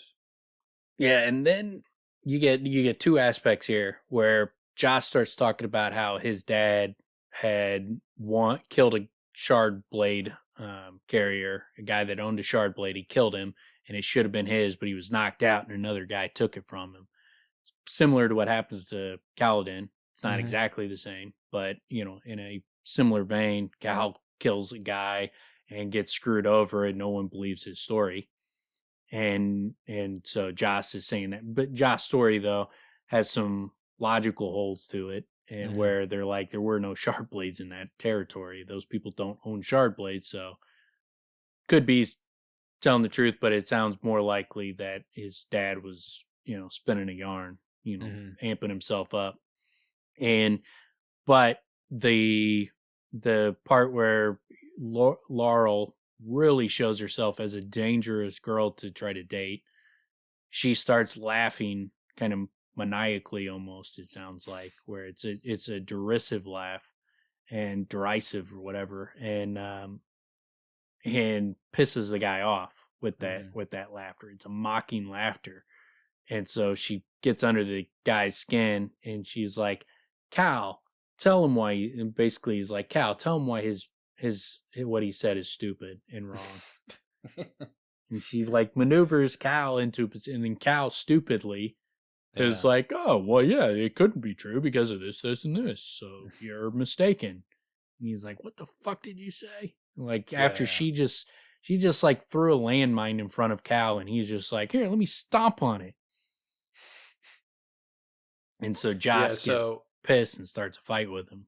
Yeah, I like his backtrack. Like I kind of said that earlier, but his backtrack is to or sort of to cover it as a sort of big league the guy, where it's like, well, I'm not saying he's lying, but he just might have had some trauma-induced hallucinations, something like that, where it's like, yeah, you're still, I mean, if it were me, I'd still be like, so you're saying he's weak in the head, and that's what you're saying. So you're saying he got beat up, he went in, he had a, what do you call it? Like a fucking, Jesus, not a coma. It's hallucinating? No, what happens all the time in sports these days, and everybody's all, concerned about. He got a concussion, and now he's hallucinating due to his concussion. He pulled a Mark Rippon, slammed his head against a wall. That was Mark Rippon, right? Redskins. I don't remember who did that. Yeah, I can't remember. It's funny. It's guy a hilarious headbutted the wall and jacked up his neck. Well, it's a hilarious image. It's such a great image because he's just all jacked up, headbutts it, and then wobbles as he walks away. He hurt his neck real bad. Yeah, but he did it himself. There's something that's extra funny about someone celebrating and hurting themselves as they celebrate. It's very funny. It's like the Martin Gramatica when he would always jump up real high after he hit a field goal, and he kicks a field goal and he like jumps up and then he fucking tears his Achilles on the landing. Jesus. It's like, oh man, brutal. Yeah. What a way to freaking go down. Jumped up. Yeah. But so that's his livelihood. Yeah. So he pisses Joss off, and he's like, "You always got to make a man feel like an idiot, don't you, Cal?" And he's like, "What? No, and you want to make me sound stupid? Well, some of us ain't lucky enough to spend our days eating fruit and laying about. See, he's just laying around eating fruit, getting a full belly. We've got to work." I don't. Joss tossed the quarterstaff to Cal. He caught it awkwardly. Then Joss took the other staff from his brother. "You insult my fa, you get a fight. That's honor. You have honor, Lordling?" I love that they call him Lordling. Yeah. So like Gaz, right? Just throwing that in now. It's a great little touch. Lordling with your fancy talk and fancy words. I'll show you. And it's like, "I'm no Lordling, Calspat. Stormfather, Jost. I'm only a few higher than you. I'm barely better than you." Society says I'm better than you, but I'm not by that much. Yeah. It's like, look, there's a clear delineation between who's better and who's worse. I'm better than you, clearly, that's established. But I'm not that much better than you. It's only a few Like, dude, get over it.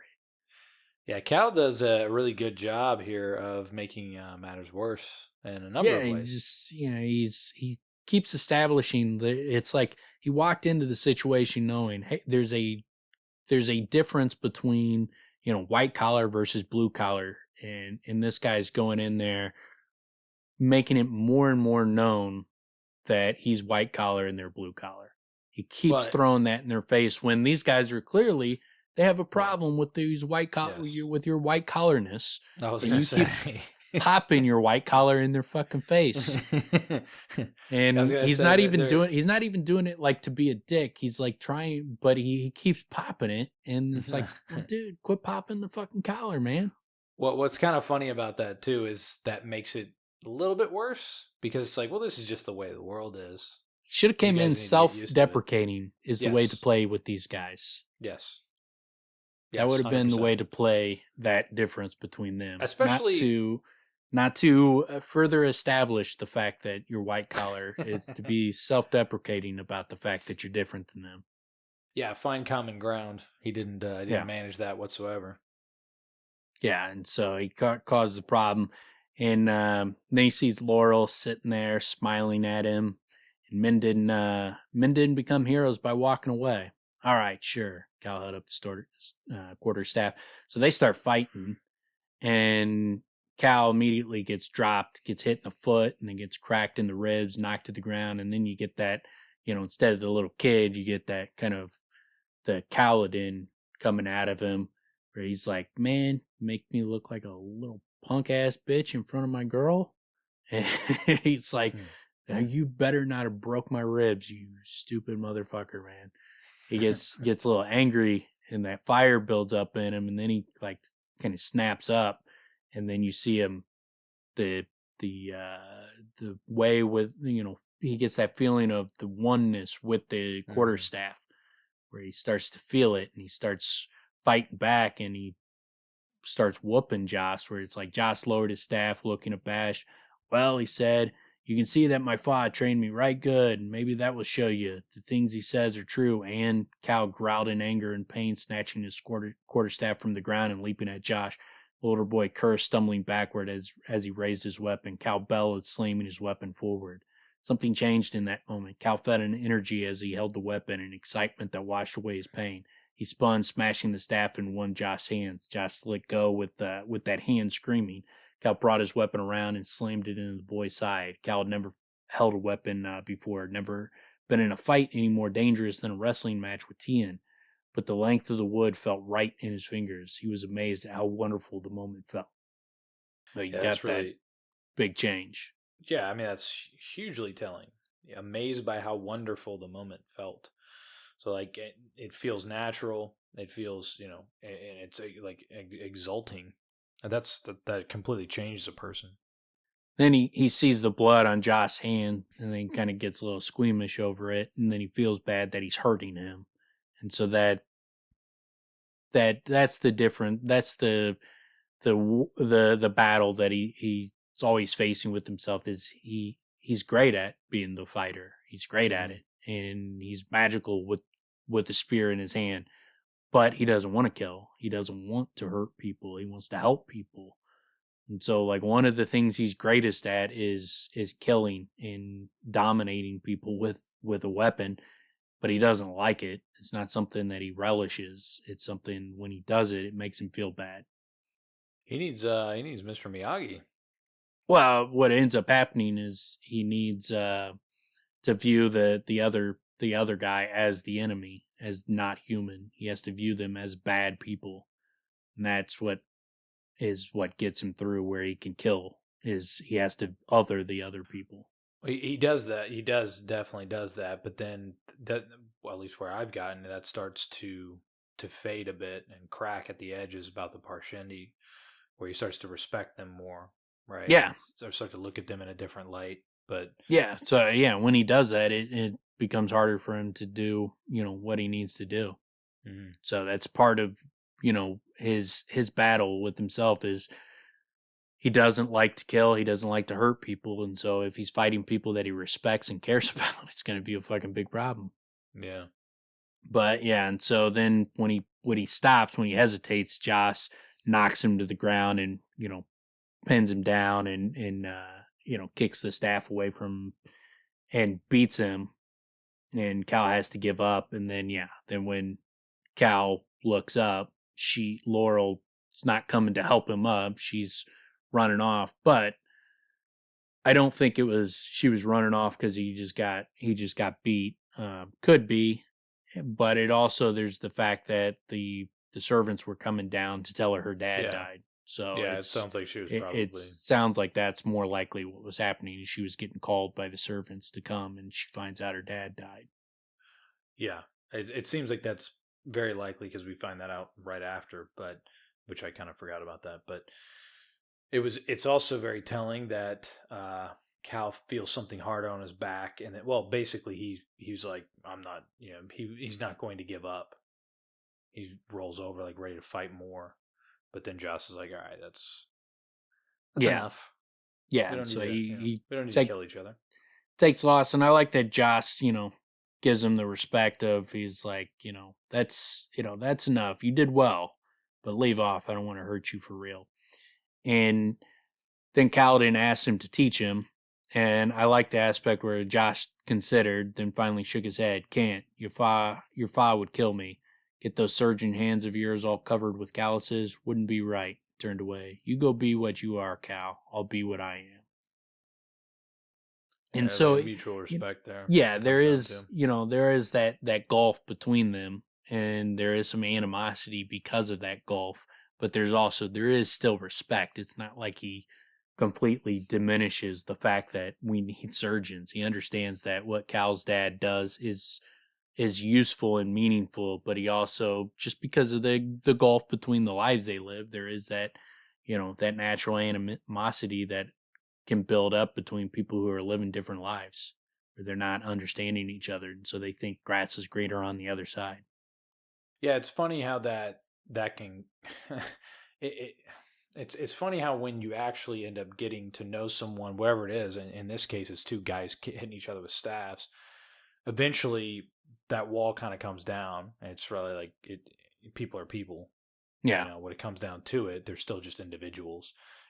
But it's very easy. It's a tendency in human beings to just other, like you said earlier, to just other those people. Makes it easier, especially for the youth, you know, or especially for anyone who, that's a way to survive, right? Is you just other the others, right? They're not like me, and you know, you can kick rocks and be like, oh, woe is me. That's one approach, but it can also just be, you know, they're not like me, they're the enemy. You know, there's many Yeah, different forms of I that. think a lot of it might be hardwired into us because I've heard I think it's probably biologists talking about how that it might be ingrained in humans because when different cultures connect, there's that if you're not exposed to the same germs, like someone new coming in with a new germ, you know, Mm-hmm. can wipe out your whole group.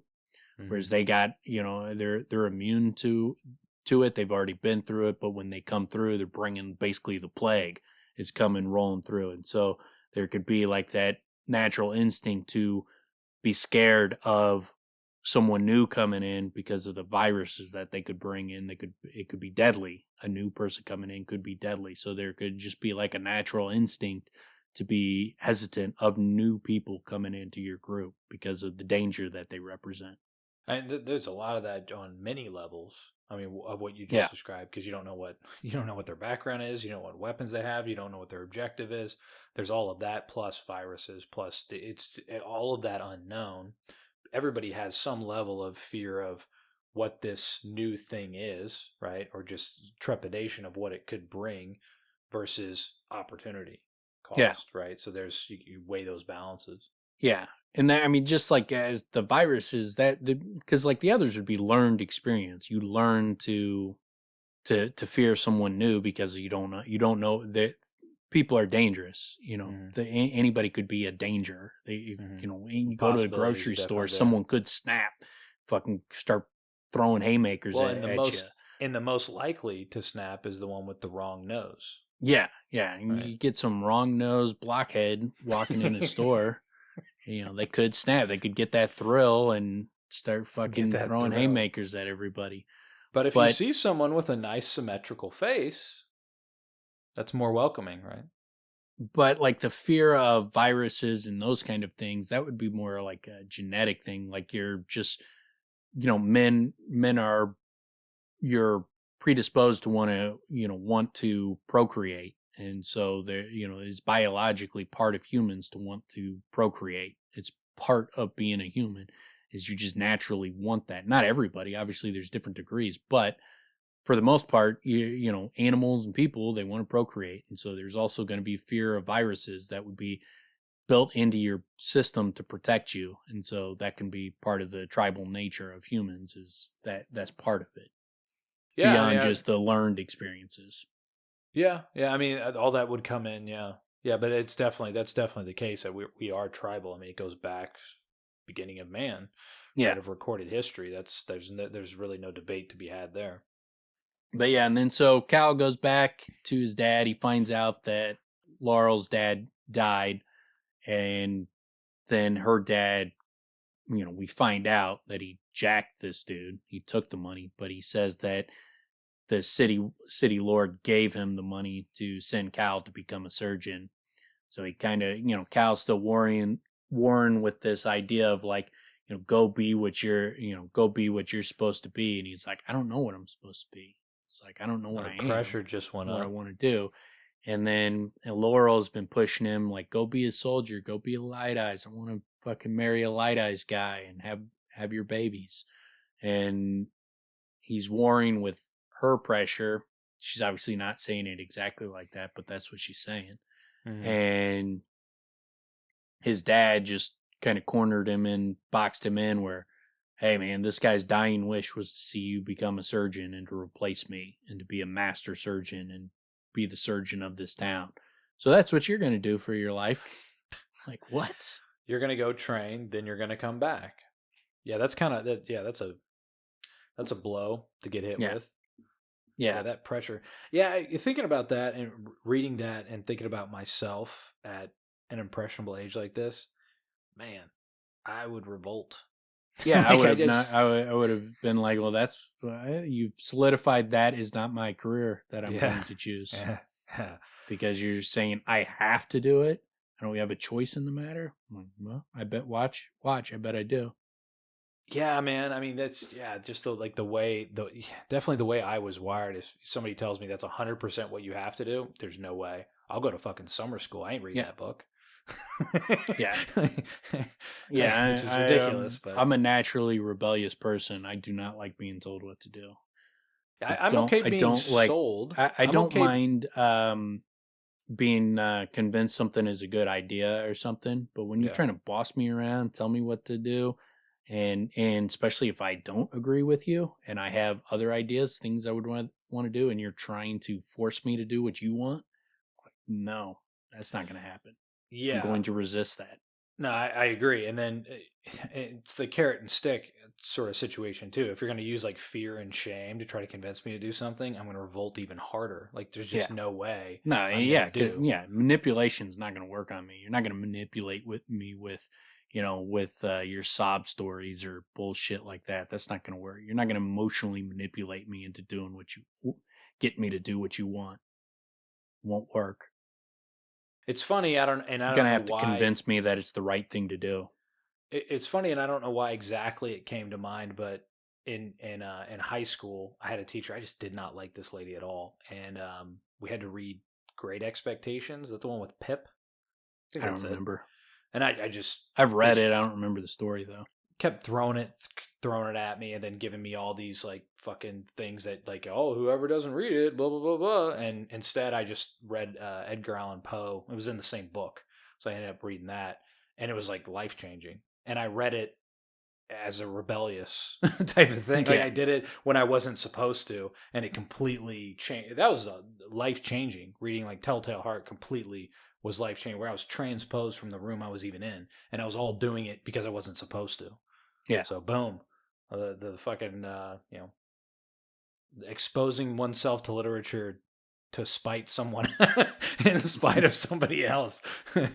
But yeah, specifically ended up having to take summer school because I refused to do the biggest project on some fucking story I didn't want to read, which I still haven't read. And maybe it's good. I don't know. But fuck that I'm pretty story. sure I read it. I know I would have had to have read it in school, but I don't remember it at all. Most of those stories I didn't like. They weren't for me. The stuff they would make us Well, read in English class. and Couple of them obviously, were okay, but for the most part, I didn't like the supposed classics. I was gonna say, I mean, if I think I tried and if it didn't make any impression where you don't really remember if you read it or not, there's some other. I mean, there's some other things I do remember. And Poe, I ended up reading virtually everything he wrote, so that definitely made a big difference. But that wasn't assigned. You No, know what I'm saying? Like, and what a fucking shame, right? Instead of having to yeah, reading shit that just doesn't, didn't appeal, But yeah. but that is all I got on that chapter. I was gonna mention the City Lord thing we kind of talked about. It's a good world building mechanism where we sort of get this idea, but I also did like the City Lord spheres that it wasn't theirs, that it was like it's loaned to them. It's like one of the things. It's like I don't know, a spiff of being the surgeon, right? They Yeah, have this big thing of spheres just to light the room. So that was kind of a cool world building mechanism there. But yeah, well, I guess the only other thing I did want to mention is it does reiterate his turmoil because it ends the last like two sentences of the chapter, but that one moment holding the quarterstaff sang to him a single moment of clarity in an otherwise confusing world. So describing it as a moment of clarity, that's a huge impression that it made on him when he's been studying surgery and he's fucking good at it. We get that from the rest of the book, right? That it's yeah, something that he's very good at, very adept with, and definitely ends up utilizing. But this yeah. impression's He found massive. out he's a savant with a spear. Yeah, it's like his passion project he just fell into. But yeah, that's all I had. Other than that, All right, so chapter 17 is A Bloody Red Sunset. And in this chapter, Cal goes and gets some medical supplies and then goes on another bridge run and begins to save some of the bridge crew's life and starts to kind of win over some of the group. Yeah, I would say he doesn't kinda. He pretty much wins wins over the group. Pretty Not all of them. He somewhat does. Like, it still takes some cajoling. Like, he kind of gets Taft and Rock on his side a little bit and wins him over partially, but it still takes a lot of cajoling over the next couple chapters to start winning him over. Well, it definitely makes a massive impression. There's no doubt there. Definitely has an impact. Major impact. There's some stuff in here too that's like really nice repay reading for like reading it through again and like sort of seeing things that you didn't catch the first time through because why would you? But getting to see them the second time through, it's one of those nice things that you do get as a plus on a reread. Yeah, for sure, especially with the Stormlight.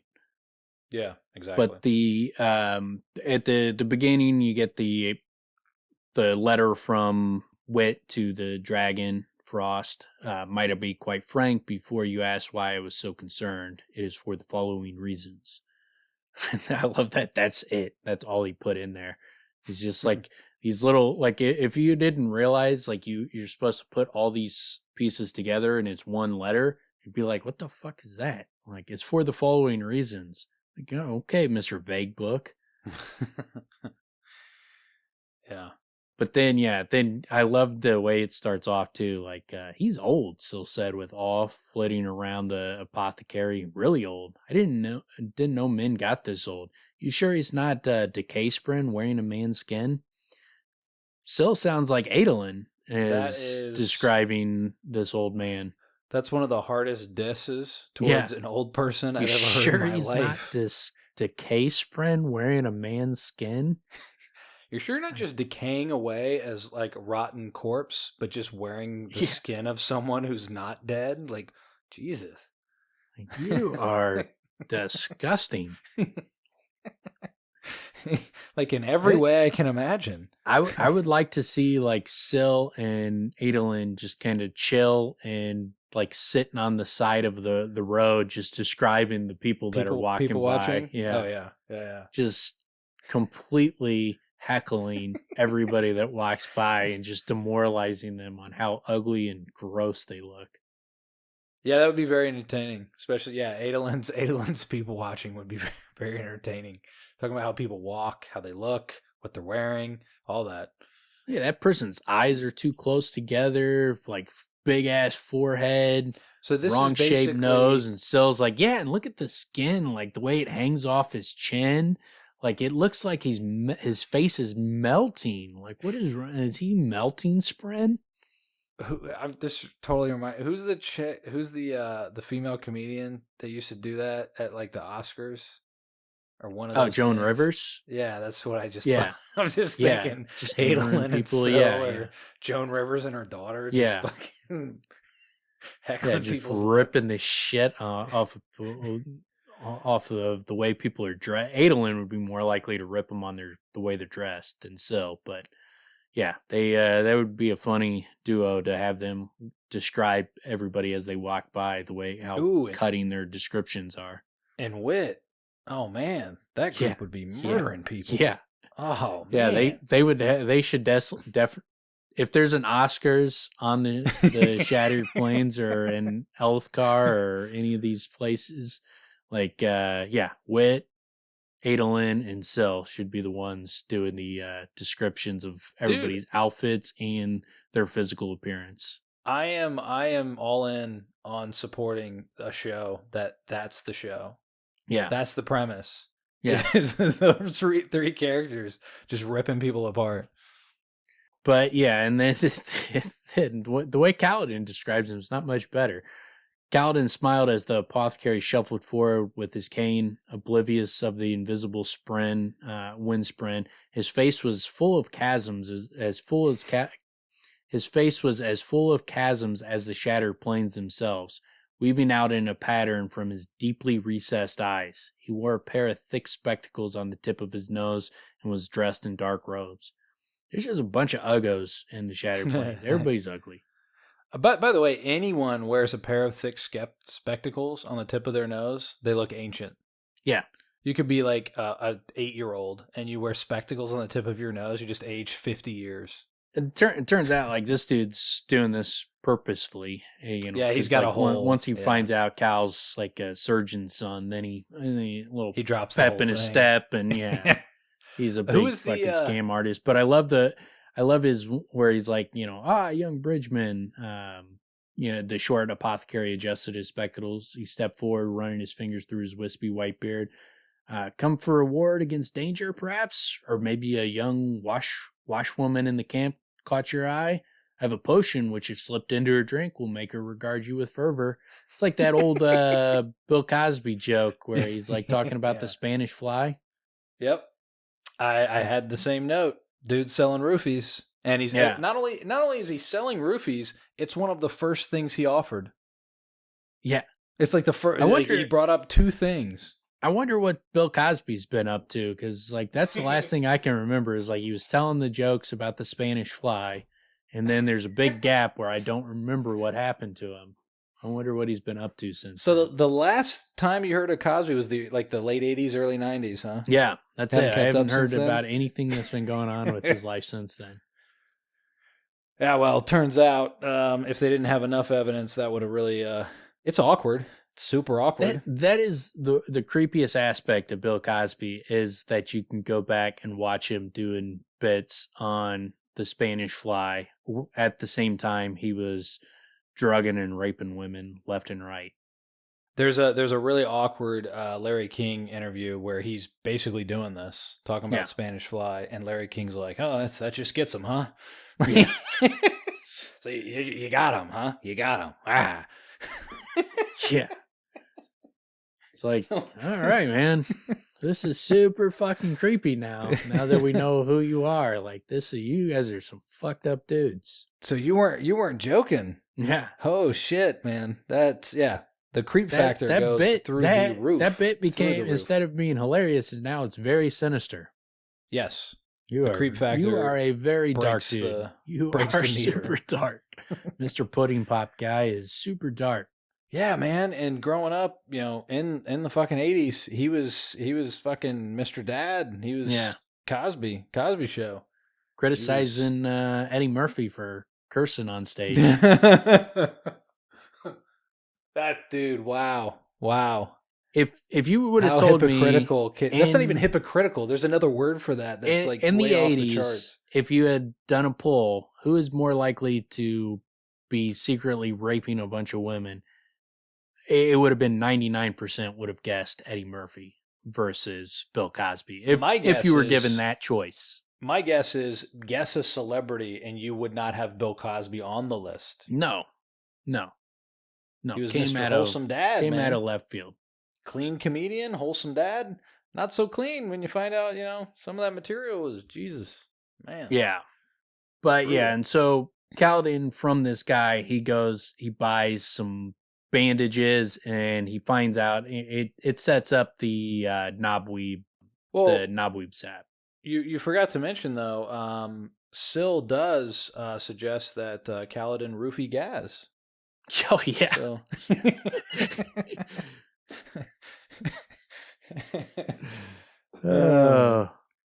Yeah, that would be an interesting experiment. I don't think it would have improved their relationship. I think it would have took it in a much darker path. I did like that whole, like you mentioned, I did really like when he finds out that Kaladin is that his father was a surgeon. The whole thing changes. Like I don't know if it's on the early seasons of Game of Thrones, if you would have seen that, but like the main. Why talk about Game of Thrones? Like you have such a terrible track record with nearly spoiling stuff on that. Pretty sure it's really early on, but yeah, I do like that aspect of it's basically it's a hustle. I mean that's what it is. The guy has a hustle going on. Yeah. It's 100%. And then, and what it really sets up is because he buys some bandages off of him. But the big things that this little part sets up is the knobweed sap sets Kaladin on a path to go look for it. And the guys, he's talking about, you know how much you can get out of one of those things, one drop, Yeah, and so that was bullshit. yeah, That was huge. That was huge bullshit. Yeah, and you find out this guy really is a scam artist when he goes back to him. And he's that was and that's a safe play though too, right? Mhm. Because, and honestly though, Kaladin was not the best negotiator here. No, he didn't even really try to negotiate. I mean, he just made an offer, and that was it. Well, I mean, the stuff if someone tells you the price of a Ferrari and you can't, you can only afford a Honda Civic, then yeah, there's no really reason to keep discussing, how much Ferrari costs. But even when he gets to the bandages, he's like, well, how much for the bandages? Like 2 full emeralds? So it's like, well, you just gave him a huge place to start from. Yeah. You know what I'm saying? So like, that's what I mean. I mean, in terms of haggling, he didn't really do the best job, but whatever. He still got kind of what he needed, but yeah, I mean, it's just all the stuff seems like we're completely priced out of his price range. He didn't really have any money, and you wouldn't expect him to be able to afford medical supplies, as a slave.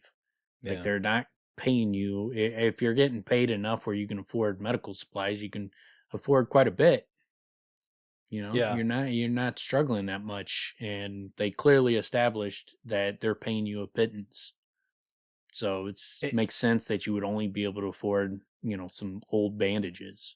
It was kind of funny too, where he mentions like, "Oh, you surgeons, you never you just think there's an endless supply of everything that's just going to come," which is kind of funny because Kaladin doesn't know. He has no idea what the actual cost would be for these things. So he's kind of hit close to the mark, and it does seem like something that would be a sort of a normal thing in their society where you'd sort of make that assumption. I think Kaladin too, when he says that, he's like, you surgeons are all the same, never give a blink to consider where your supplies come from. You just use them like there will be no end.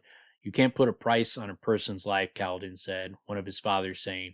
It was the main reason that Liren had never charged for his services. It's complete nonsense.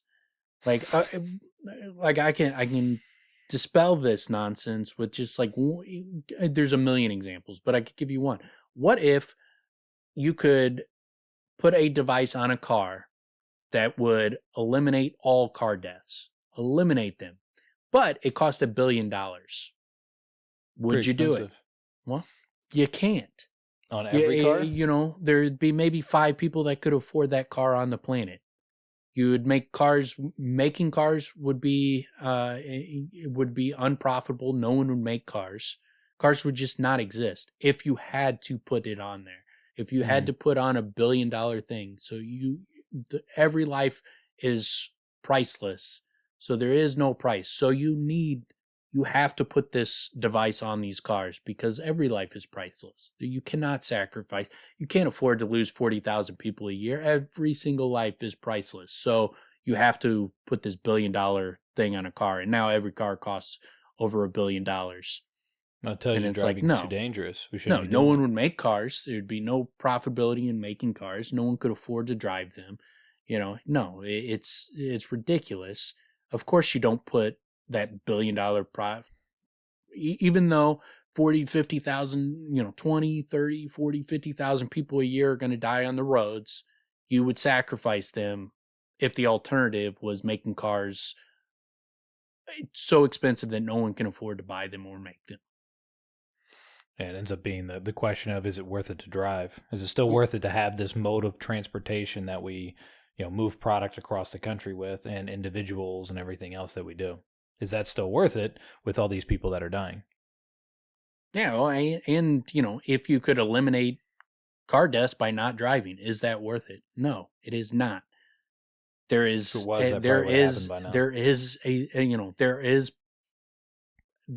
price for life. People make that determination every single day in a million different things that they do. There is a price, and in time.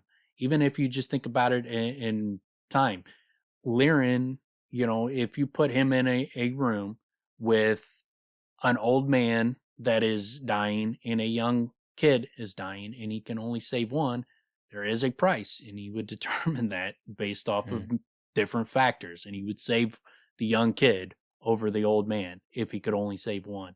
So there is, even if it's not in monetary terms, there's going to be price in time. You could only do so many surgeries. So where should you put your time? Where should you put your education? Which, what types of things, should you learn? Should a brain surgeon be, treating people that have colds? No, that person's time is too valuable to be spent doing that. He should be focusing just on what he's good at, as brain surgery.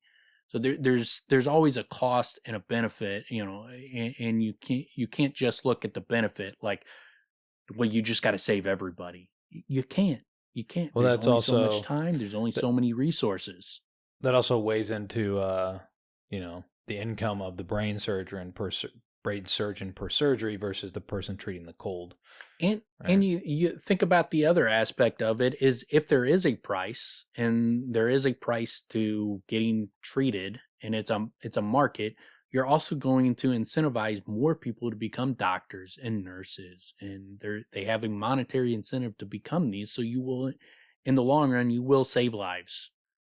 Like, if you can't make money being a surgeon or a doctor or a nurse, then there is very little incentive to become those professions if you can't make money doing them. So they got to feed themselves too, and you want that incentive. So yeah, there is a price. What are you talking about? There is a price to everything. Every decision you make, there is a cost and a benefit. There is a give and a take. And like, to act like there's not, I mean, he's just being very flippant, and it's a total nonsense statement. It's a meaningless statement once you break it down.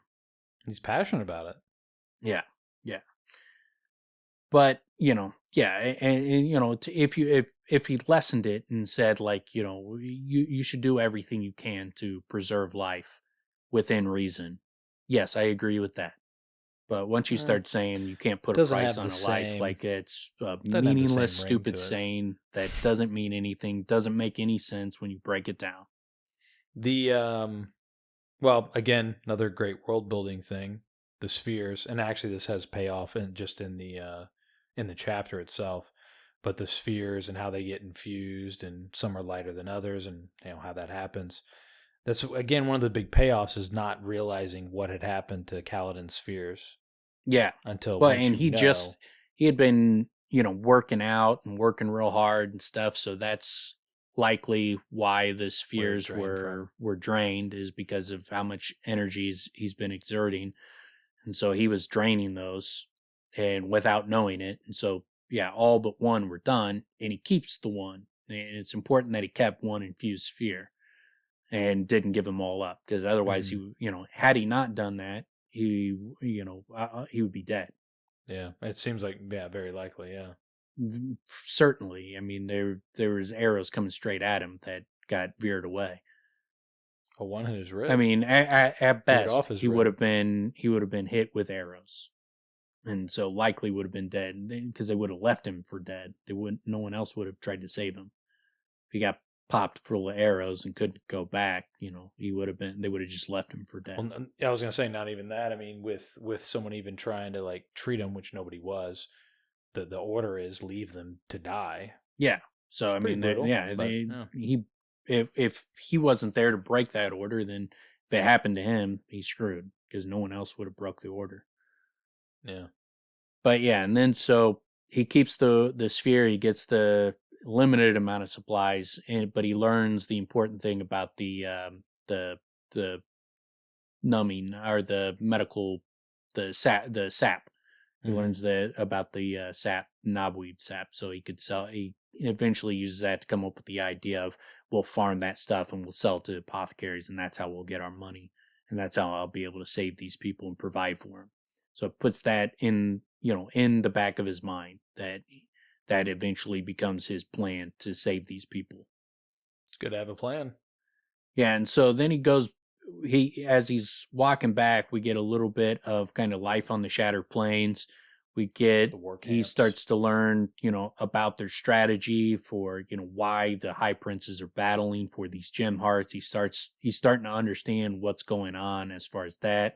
We learn there's, 100,000 troops in the different camps. In the 10 camps, there's about 100,000 plus troops, plus all the other people that are there that are walking around, all the businesses, all the people, the families, the wives, the kids. Like there's a lot of fucking people in these areas. Yeah, it sounds like it's definitely the street bustled with the usual crowd, and then goes on to explain. I mean, it's wives, sisters, daughters, soldiers, merchants, craftsmen. I mean, it's a town, you know. Yeah, yeah, and they don't intermix. So Yeah, all the that's crews in one interesting. crew stay with their own crew. They don't really mix with each other. Yeah, it sounds very territorial between the Bright Lords camps. And said, like, Kaladin shook his head in dismay. What, Celeste, settling on his shoulder. I hadn't expected there to be so much discord among the camps here. I thought it would all be one king's army, unified. And which is, again, it's just his naive view from when he was a kid. Mm. But Sill's like, people are discord. What does that mean? He asked, what does that mean? You all act differently and and think differently. Nothing else is like that. Animals act alike and all Spren are, in a sense, virtually the same individual. There's harmony in that. But not in you. It seems that no two of you can agree on anything. All the world does as it's supposed to, except for humans. Which is an important aspect, as far as the Spren, when she's Mm-hmm. saying like all Spren are, in a sense, virtually the same individual. That's an important distinction between animals and humans, because we're not virtually the same individual. We're not anything remotely alike. We're different in every But aspect, and so but like we're not the same. And for them, animals are not different. She's saying they are virtually all the same individual. That's different. That's a major difference between Spren and other things. what about it takes a village? Yep, that means everybody is exactly the same. Yeah, it's the same thing. No, yeah, no, that really stood out to me because I've been, especially with pattern coming up in book 2. So you're at Spren pattern, you're kind of getting this overall. Well, I think Syl obviously is at a different level than some of these other Spren, and she's evolving as well. Then you also see something similar happening with pattern, where you're like, there's this underlying oneness to virtually everything, or like energy itself, and what's happening with shard plates, what's happening with what the fuck Kaladin's ability to pull, Shallan's ability to pull, what is the word for pulling out of orbs or spheres? Oh, So to suck in Stormlight, yeah, the I don't think the that's the technical term. surge binding. Yeah, whatever. So that all of those things seem to have that interconnectedness with just like this world, this like, so it almost seems like, and at times they describe it like they've chosen individuals, the regents themselves or what have you have chosen certain individuals to be able to bestow this power. So it's really, when I read that thing about all Spren, in a sense virtually the same individual, that's kind of what I'm feeling there. It's like, that matrix between them all. Yeah, there's a specific answer to it. I mean, it comes up later on in the books, but it's an important point where when you're going through on a reread, that stands out as like, once you understand what that means, that line stands out to you. And then because she doesn't really understand what she's saying yet, but eventually you figure out and you see kind of what the real meaning behind that and why she feels that way. Well, that's interesting because I mean I'm in book 2, not that far along, but no, even in that sense it stands out to me. But I guess you do get a lot of that evolution within her and her questioning that evolution, which kind of also points out or sort of puts a focus on that, or at least makes that stand out that there's something bigger to it. Yeah, and I mean it stands out in the fact that it's completely different. I mean, it's completely separates Sprens from humans and animals and Hmm. makes them distinctly different because you would never describe humans or animals like that. And, but then it also once you understand what she's saying, then it stands out in the you understand what it stands out in the it's a callback kind of like when you see Kaladin sucking in the Stormlight. It stands out in that aspect of once you understand what it means, then that statement takes on a whole different meaning. Mm. But then, yeah, so they and he mentions, but not all Windspren act alike. Kaladin said, opening the box and tucking some of the bandages into the pockets. He said, "You're proof of that. I know. I know," she said softly. Maybe now you can see why it bothers me so. Which obviously that's because she's not a wind sprint. She's an honor sprint. She's a completely different one. So this is a part of her growing and learning. Mm. She eventually learns that she's not a wind sprint. She's an honor sprint. And Yeah, and that and also. I shouldn't say she learns. She rediscovers. Mm. It's Yeah, it's because it. she's forgotten all this information. This isn't stuff she's learning as they go along. She's remembering. Yeah, that's interesting. That aspect of it almost seems like yeah, like there's a rebirth, right? Like she started over or something, or there was like a It's like she reset, had something. amnesia and she's Yeah, she's getting her memories back. yeah. It's a cool it's a cool it's a nice additional element to bring into the story of building out their world in a whole different aspect than what I typically come across. So that's pretty cool. Almost like an existential sort of situation. Yeah. Then we get the bridge run starts. So as he gets back, the afternoon bell sounded as Kaladin reached the barrack and he caught a glare from Gaz for nearly being late for bridge duty. But the horn sounds, and then I like where he's like, "Line up, and storm you, every man in a line." They all ignore him, and then like they're all rushing. Like half of them left their stuff in the room, so they're kind of jostling to get back into the barracks. So he's trying to lead them, but they're not listening to him at all. And then they even to the point where they go out there, they're not like following his orders. They're just doing what they always do. They know there's a pecking order and who's supposed to be where. They just know this from being bridgemen. It's not like they're following his lead. They're just doing what they do. Mm-hmm.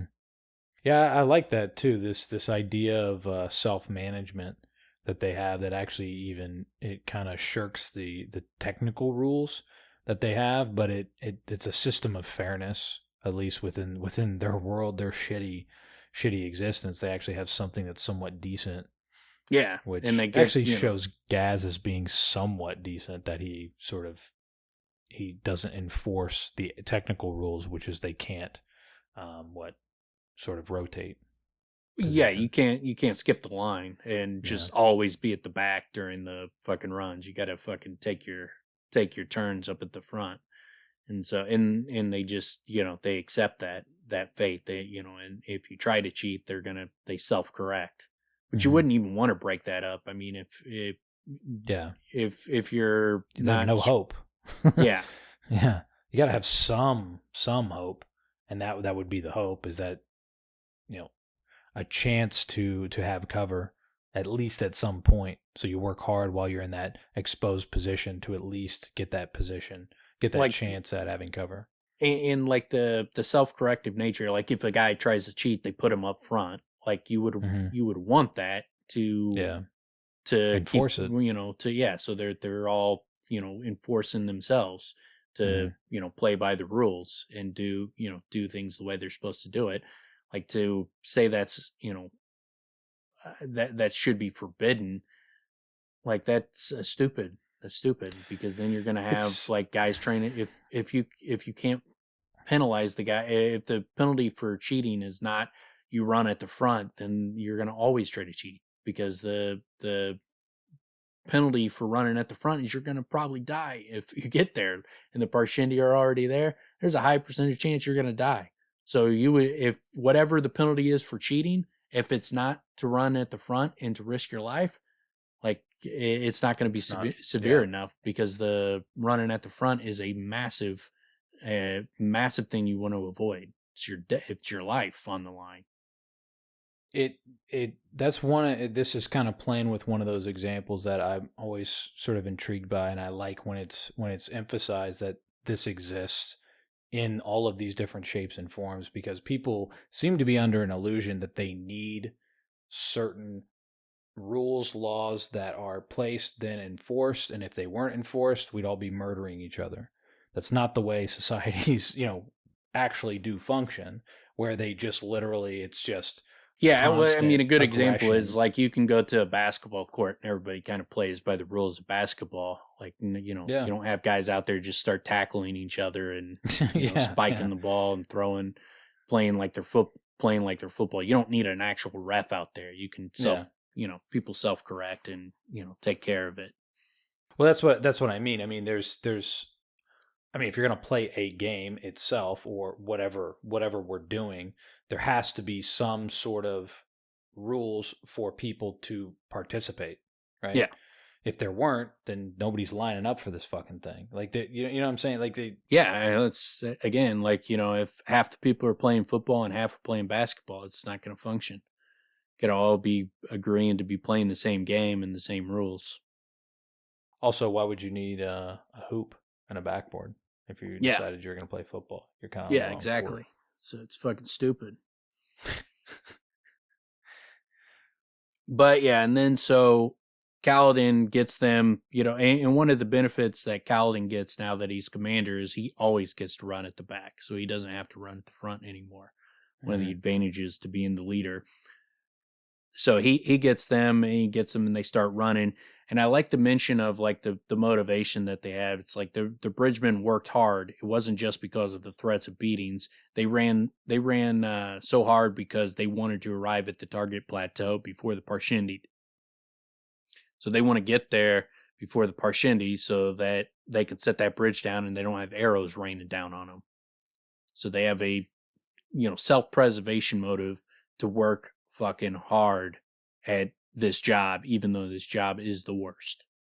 Well, and that actually does go in line with the end goal that Sadeas wants as well. Get there as quickly as possible because they want to beat the Parshendi to where they're going. Yeah. So that actually makes all of that ends up making quite a bit of sense. But and so they're extremely motivated and they're running, and then I like when he talks about the Parshendi, where he's like they crossed a short plateau, passing the smoldering ruins of a bridge the Parshendi had destroyed during the night. How had the Parshendi managed that during a high storm? And so he's like, earlier while listening to soldiers, he learned that the soldiers regarded Parshendi with hatred, anger, and not a little awe. These Parshendi weren't like the lazy, nearly mute Parshmen who worked throughout Roshar. These Parshendi were warriors of no small skill. That still struck Kaladin as incongruous Parshmen. It's like Parshmen fighting? It was just so strange. But I like the fact that you learn that they're out during the high storms. They're out there fucking wrecking shit out on the Shattered Plains, a place where like Kaladin would, and their crew would not be caught out in the middle of the Shattered Plains with no cover and trying to fuck with bridges during the high storm. So they're but the Parshendi are going out in it. Yeah, that's interesting. That makes one think there's something different. Well, clearly there's something different about them, but how they're doing it. Yeah. I mean, it comes up and you learn exactly what's going on and why they would go out in a high storm versus, why, the humans don't, but obviously physically you would have to be able to withstand it. So that's, that's one aspect of it, but then there's more to it. There's more reason to it. And that's just your kind of first little hint of it. I'm surprised you haven't gotten to it in the second book. I would have thought they would have started explaining some of that stuff. I can't remember where they start explaining what's going on with the Parshendi though. Yeah, if it was, or if it has, then it must be. Are you in any It's probably the third book that you really start finding out more about the Parshendi. It's probably not in the second book. Well, the beginning of the second book, there is someone narrating a chapter. I believe it opens the chapter with a Parshendi. Yeah. Woman? I But think then it's it leaves probably the it- third book that you really start learning about them. It's Yeah, hard because I because think like that it's just I that read one all moment, and then it through. leaves it at that. Yeah, I read like all 4 books in a month, so they kind of bleed into each other a little bit for me. And both times when I did the reread, I reread them in a month, so they partially bleed into it. So it's probably the third book that you really start learning about them. But there's reasons about them going out in it. But that's I'm sure. Yeah. that there's that's not just nothing that they're out during a high storm. And then it didn't read like it. So Yeah. yeah. Yeah. And so then they set the bridge down, and you start to get Kaladin. He thinks it's meaningless that he stands there while these guys are going by, but it is meaningful. It's starting to build pride back into these guys. These are guys that are beaten men. And so now he's like setting the bridge down, and he's describing it as like, that guy comes by, is like, "Oh, little bridgeman, curious of what a real soldier looks like." And he's like, "How do you treat your spear and shield, squad leader?" Kaladin called back. The man frowned, but Kaladin knew what he was thinking. The soldier's gear was his life. Care for your weapon as you care for your children, often seen to its upkeep before you took food or rest. Kaladin nodded to the bridge. "This is my bridge," he said in a loud voice. "It is my weapon. The only one allowed me. Treat her well." So it's building up that sense of pride in what they do, even though their job sucks. This is ours. We don't have much, but this bridge is ours.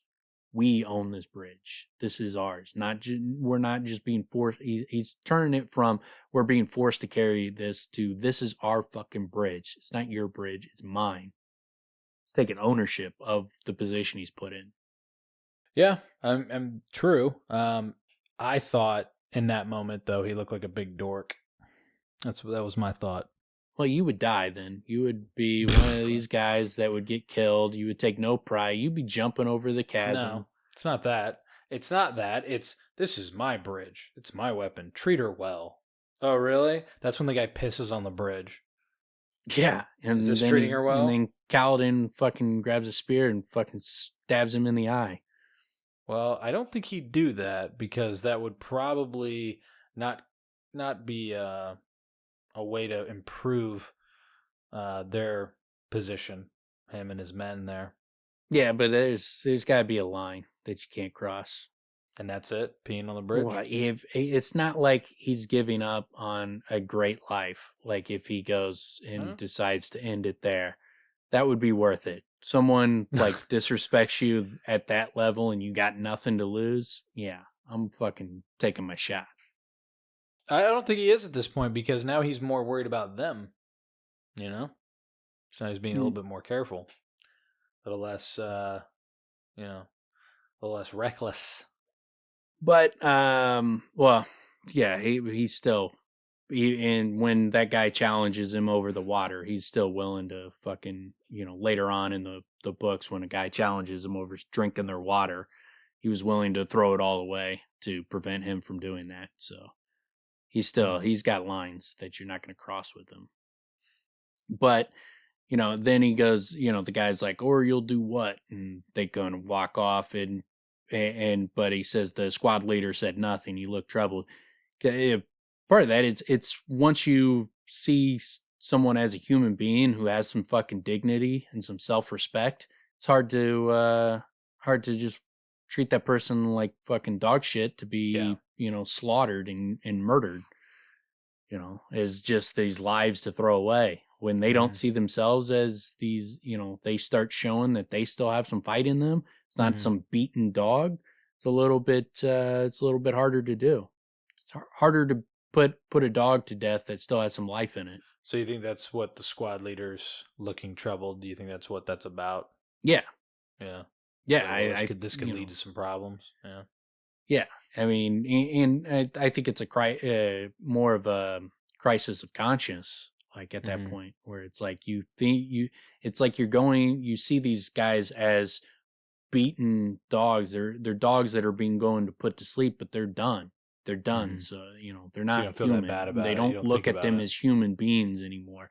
They're just animals that are getting put down, and their lives are done. And then when you see someone who's like standing up, shoulders back, and showing some respect and taking ownership of his life and what he's doing, and he's got pride, well, now it's a little bit harder to see that person, suffer.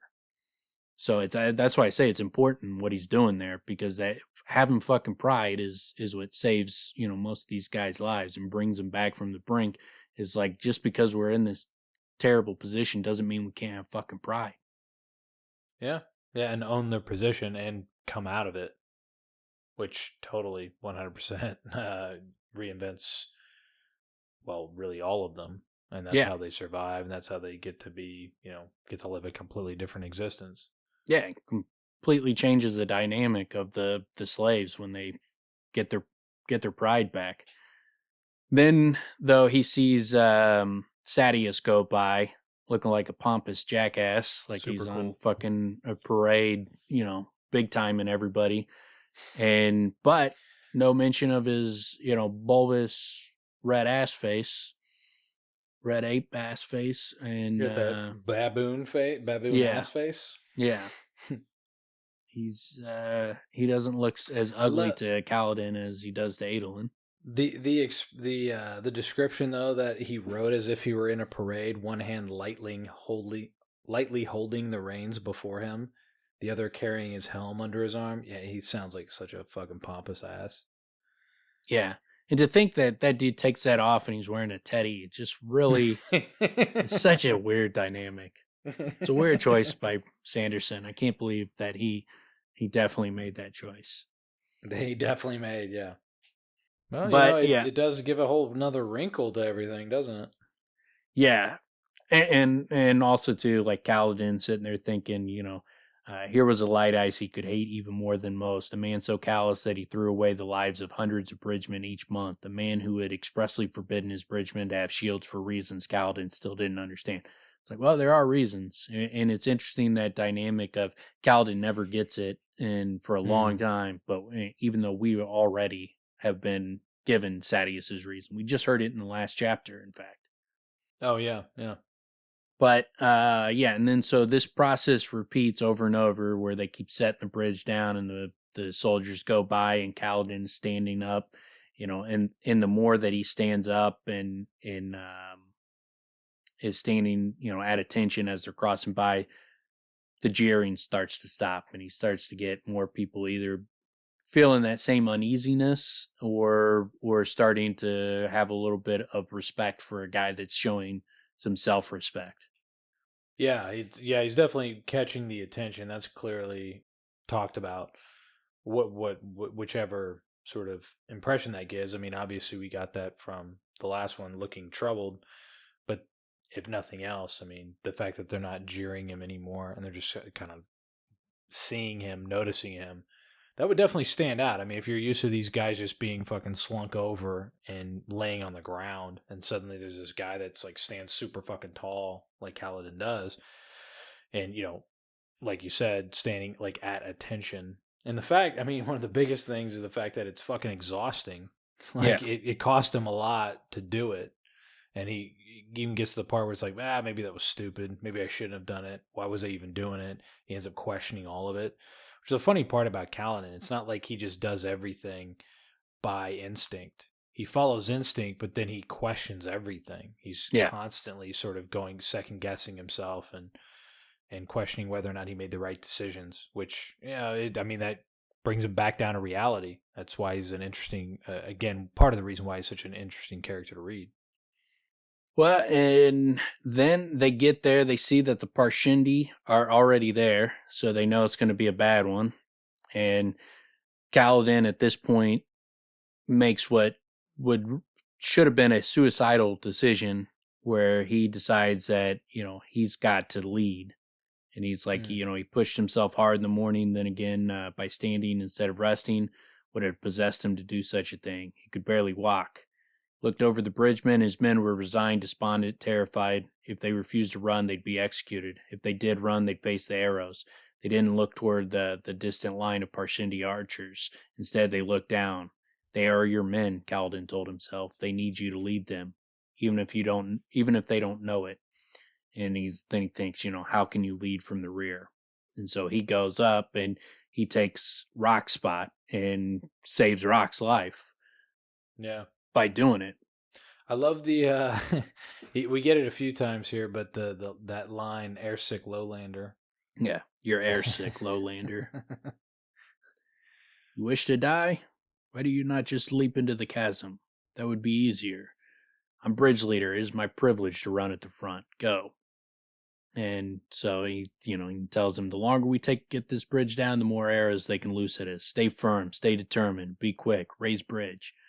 So they take off, and when, the arrows come, says Kaladin hadn't been at the death point during a charge this bad since his first day of the crew. They always put new men into rotation at the death point. That way, if they died, you didn't have to worry about training them. And the bow's loosed, and Kaladin yells, Tien, and nearly mad with fatigue and frustration, he bellowed the name aloud, uncertain why, as a wall of arrows zipped toward him. Kaladin felt a jolt of energy, surge of sudden strength, unanticipated and unexplained. The arrows landed. And then it was Merc fell without a sound, 4 of the 5 arrows striking him, spraying his blood across the stones. Leighton dropped as well. And with him, both Adis and Coral.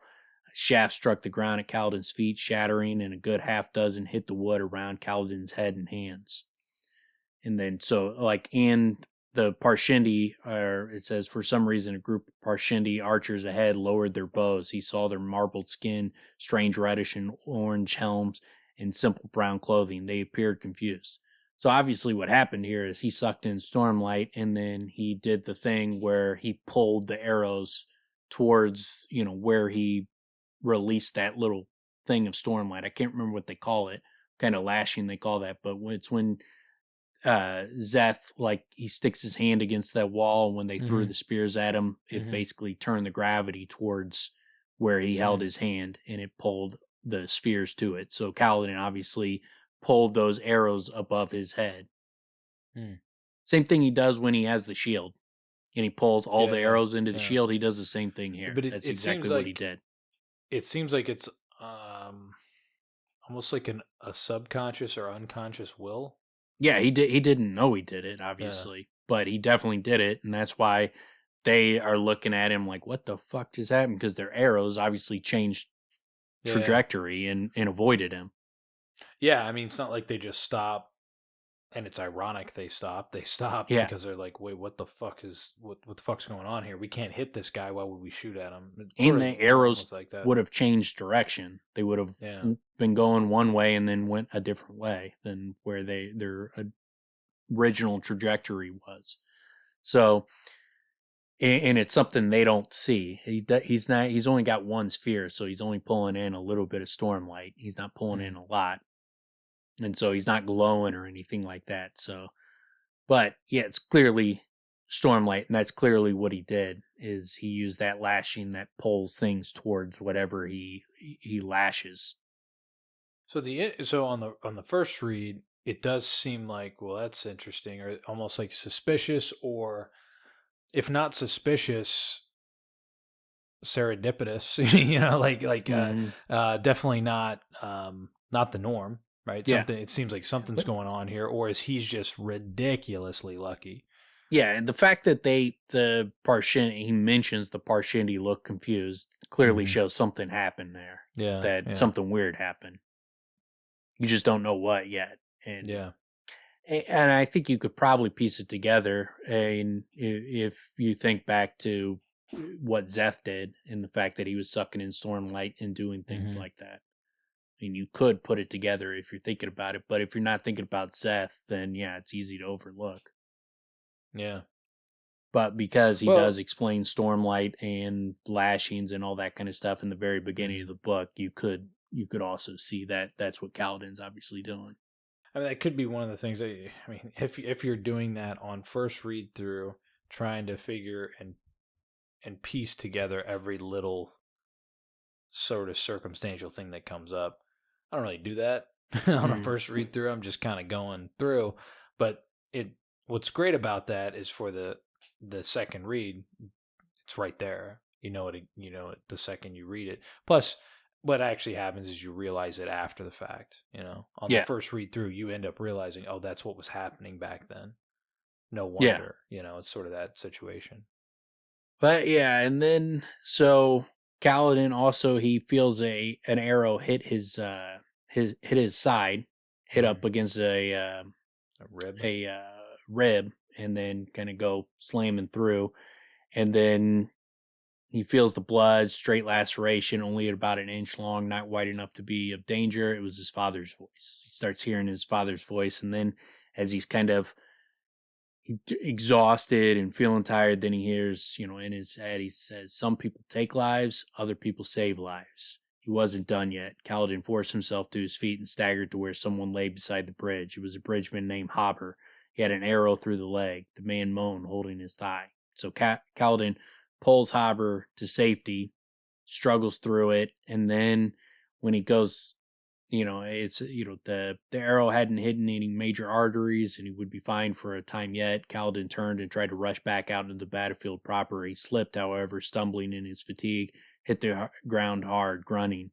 And then here's again, some take lives, some save lives, and you just get this kind of mantra going where he's just in a just exhausted, but in a zone and just determined to save these people, which is very much his personality. Yeah, and I mean, that's the thing though. When there's the focal point, he's fucking zones the fuck in. It's like a trance. Yeah, and that mantra is key. And we got that. I love the repetition of that because we got that on his first bridge run where it was like count the steps and just 100% focus. Do this thing that you're doing now, and focus that energy. Obviously, he's got the assistance of his, of the sphere and all that, but. I mean, he's doing a lot of this just off exhaustion. Yeah, and then man, he rescues another one. He pulls another guy back, and then he realizes starts counting the dead, and he realizes there's 5 more left. And so after saving the second one, he goes back out again, and he finds Dabbit, who's in shock, lips moving soundlessly, eyes dazed. And he drags Dabbit away from the edge in a clumsy half crawl. He kept slipping on blood, falling, abrading his arms on the rock, hitting his face against the stone. He persisted, towing the younger man out from underneath the flying arrows. Finally, he got far enough away that he risked standing. He tried to pick up Dabbit, but his muscles were so weak, he strained and slipped, exhausted, falling to the stone. That's just a brutal description of slipping on the blood and falling, banging his arm into the rock, hitting his face on the ground, trying to get this guy out, but so exhausted and the blood everywhere, can't get any good footing. It's just, sounds brutal. Yeah. Sounds like a fucking hell on earth, man. And yeah, and also arrows just flying over, it sounds like a wall of arrows that it doesn't stop. Yeah, and then, now they would be targeting the guys crossing the bridge, but still, if you're going to try to pick someone, it's not like they're gonna, if they miss off to the right, that's gonna happen. They're not all gonna be just fucking perfect shots with these arrows. So yeah, they're gonna be missing. So some of them, even if you're not on that bridge, there's still gonna be some arrows coming towards your head. And you just set this bridge down, you would have the ability to go fucking away from the bridge and get to safety, and that's what most of them do, that are capable of getting away. And he goes back into the danger zone to save people, and it shames Rock into coming out there and helping him. And he comes up, he's like, "Airsick lowlander," a voice growled. Kaladin turned as Rock arrived. The masked horny grabbed Dabbit under the arms, pulling him. "Crazy," he grumbled to Kaladin, but easily lifted the wounded branchman and carried him back to the hollow. So that gets Rock in. And then, he follows over there, and he starts trying to as Dabbit sets him down, and he tries to figure out how many are left, and he starts to go back out, and Teft and Kaladin are like, "No, dude, you can't get it. You just tried. You can't even pick this. all right, man, you chill. We'll go get the people. Well, and the funny part though also is he's forgetting like he saw 4 guys die. Yeah. Like he completely Yeah. forgot about that. So, which is weird, you know. You think he'd have better focus, you know, Yeah. just because all these people are dying around him. You know, why you missing step details? 2, man. Get you a little like bump or something. Get a couple He needs, rails. Get that energy back up. What's that? 5-hour energy? Is that what he needs? Yeah. This is a good ad for 5-hour energy. Yeah. Get you a monster and knock back a 5-hour energy. Double up. Double up. But yeah, so Taft and Rock go out, and then Kaladin he starts helping the rest of the crew. Like the first one, like it's it's so much his personality where like Haber with an arrow through the leg would wait, and David only had a broken arm. Gatto was worse off with that hole in his side. Which first off, again, who to save? That's a cost. No, I was going to say, this relates directly to what you were talking about earlier in terms of the cost. He's making that decision now, which he has to. A battlefield surgeon, that's one of the main things they have There's to do. only one of him. Who's the closest to death. Yeah, he can't, he can't work on all of them at the same time. So there is a cost. I mean, it's just and might not be monetary, but and the last things he treats are the smallest wounds, the broken arms, the stuff that can wait, not the things that are, this one dude's on death's door, man. Yeah. So, but yeah, he goes and he shoved Despair aside. One of you go fetch me a knife. So he starts barking orders, and they start following him. This is where they start listening to him. Yeah. Before, when he was barking orders, they all ignored him. Now he's barking orders at him, and they're snapping to and doing it because they're seeing that he's trying to save them.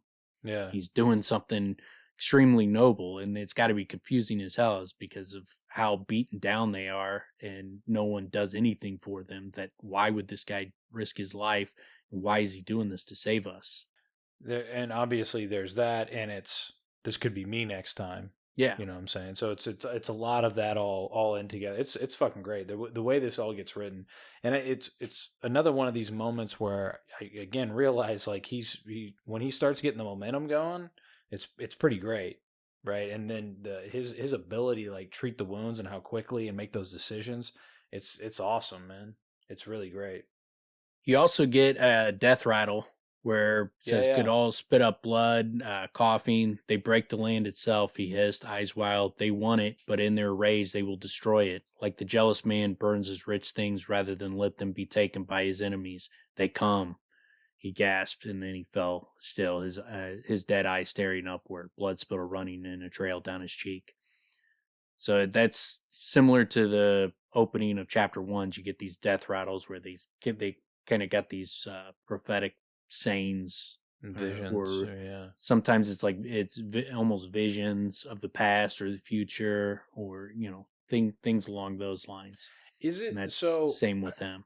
I mean, I know somewhere near the end of book 1, you get a real explanation of what a lot of those death rattles is literally like it's literally like they're murdering people to get this information, which is fucking crazy. Or at least they have a hospital where there's an impression where they're basically the job of these chroniclers is literally taking down this information to build the information and to garner as much as they can. They're trying to interpret him. They're trying to understand, trying to gather as much information about what's to come. Same thing Jasna and Shallan are doing, and trying to figure out what the fuck is about to happen. And that's what they're trying to do as well through these death rattles, but they're killing people, you know, to get more death rattles.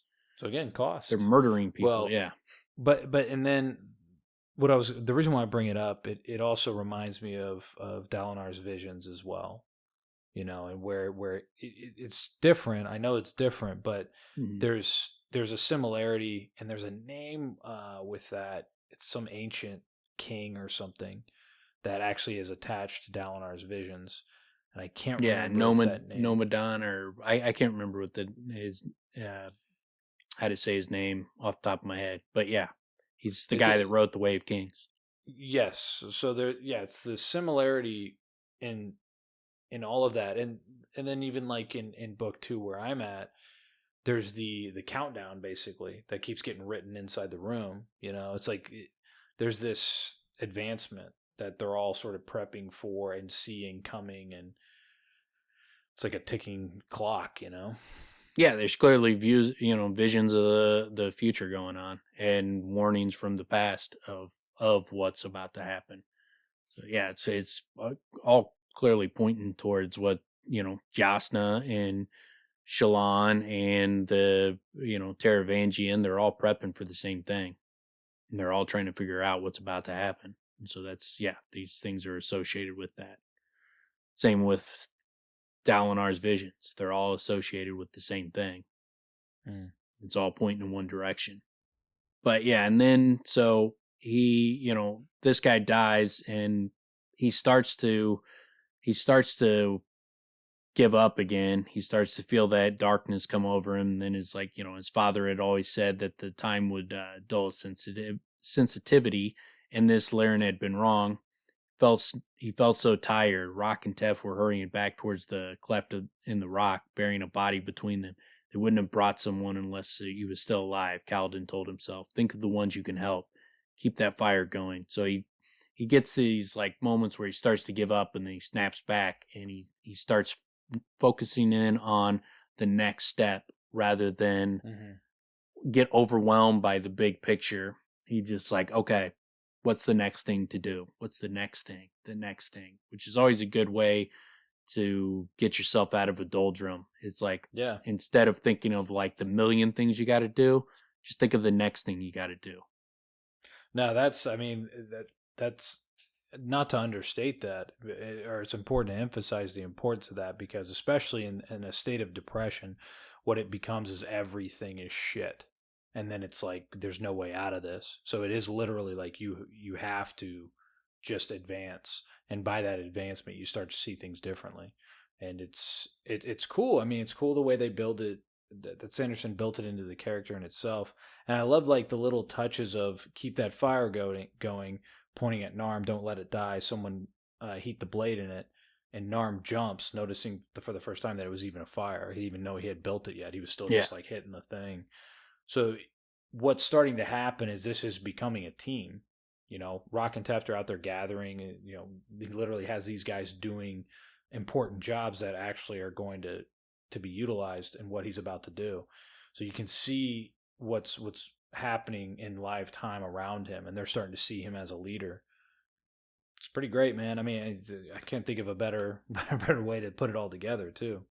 Yeah, and it's pretty great, and Leighton comes back, and he's badly injured. His leg got trampled by a horse. He's got arrows into him.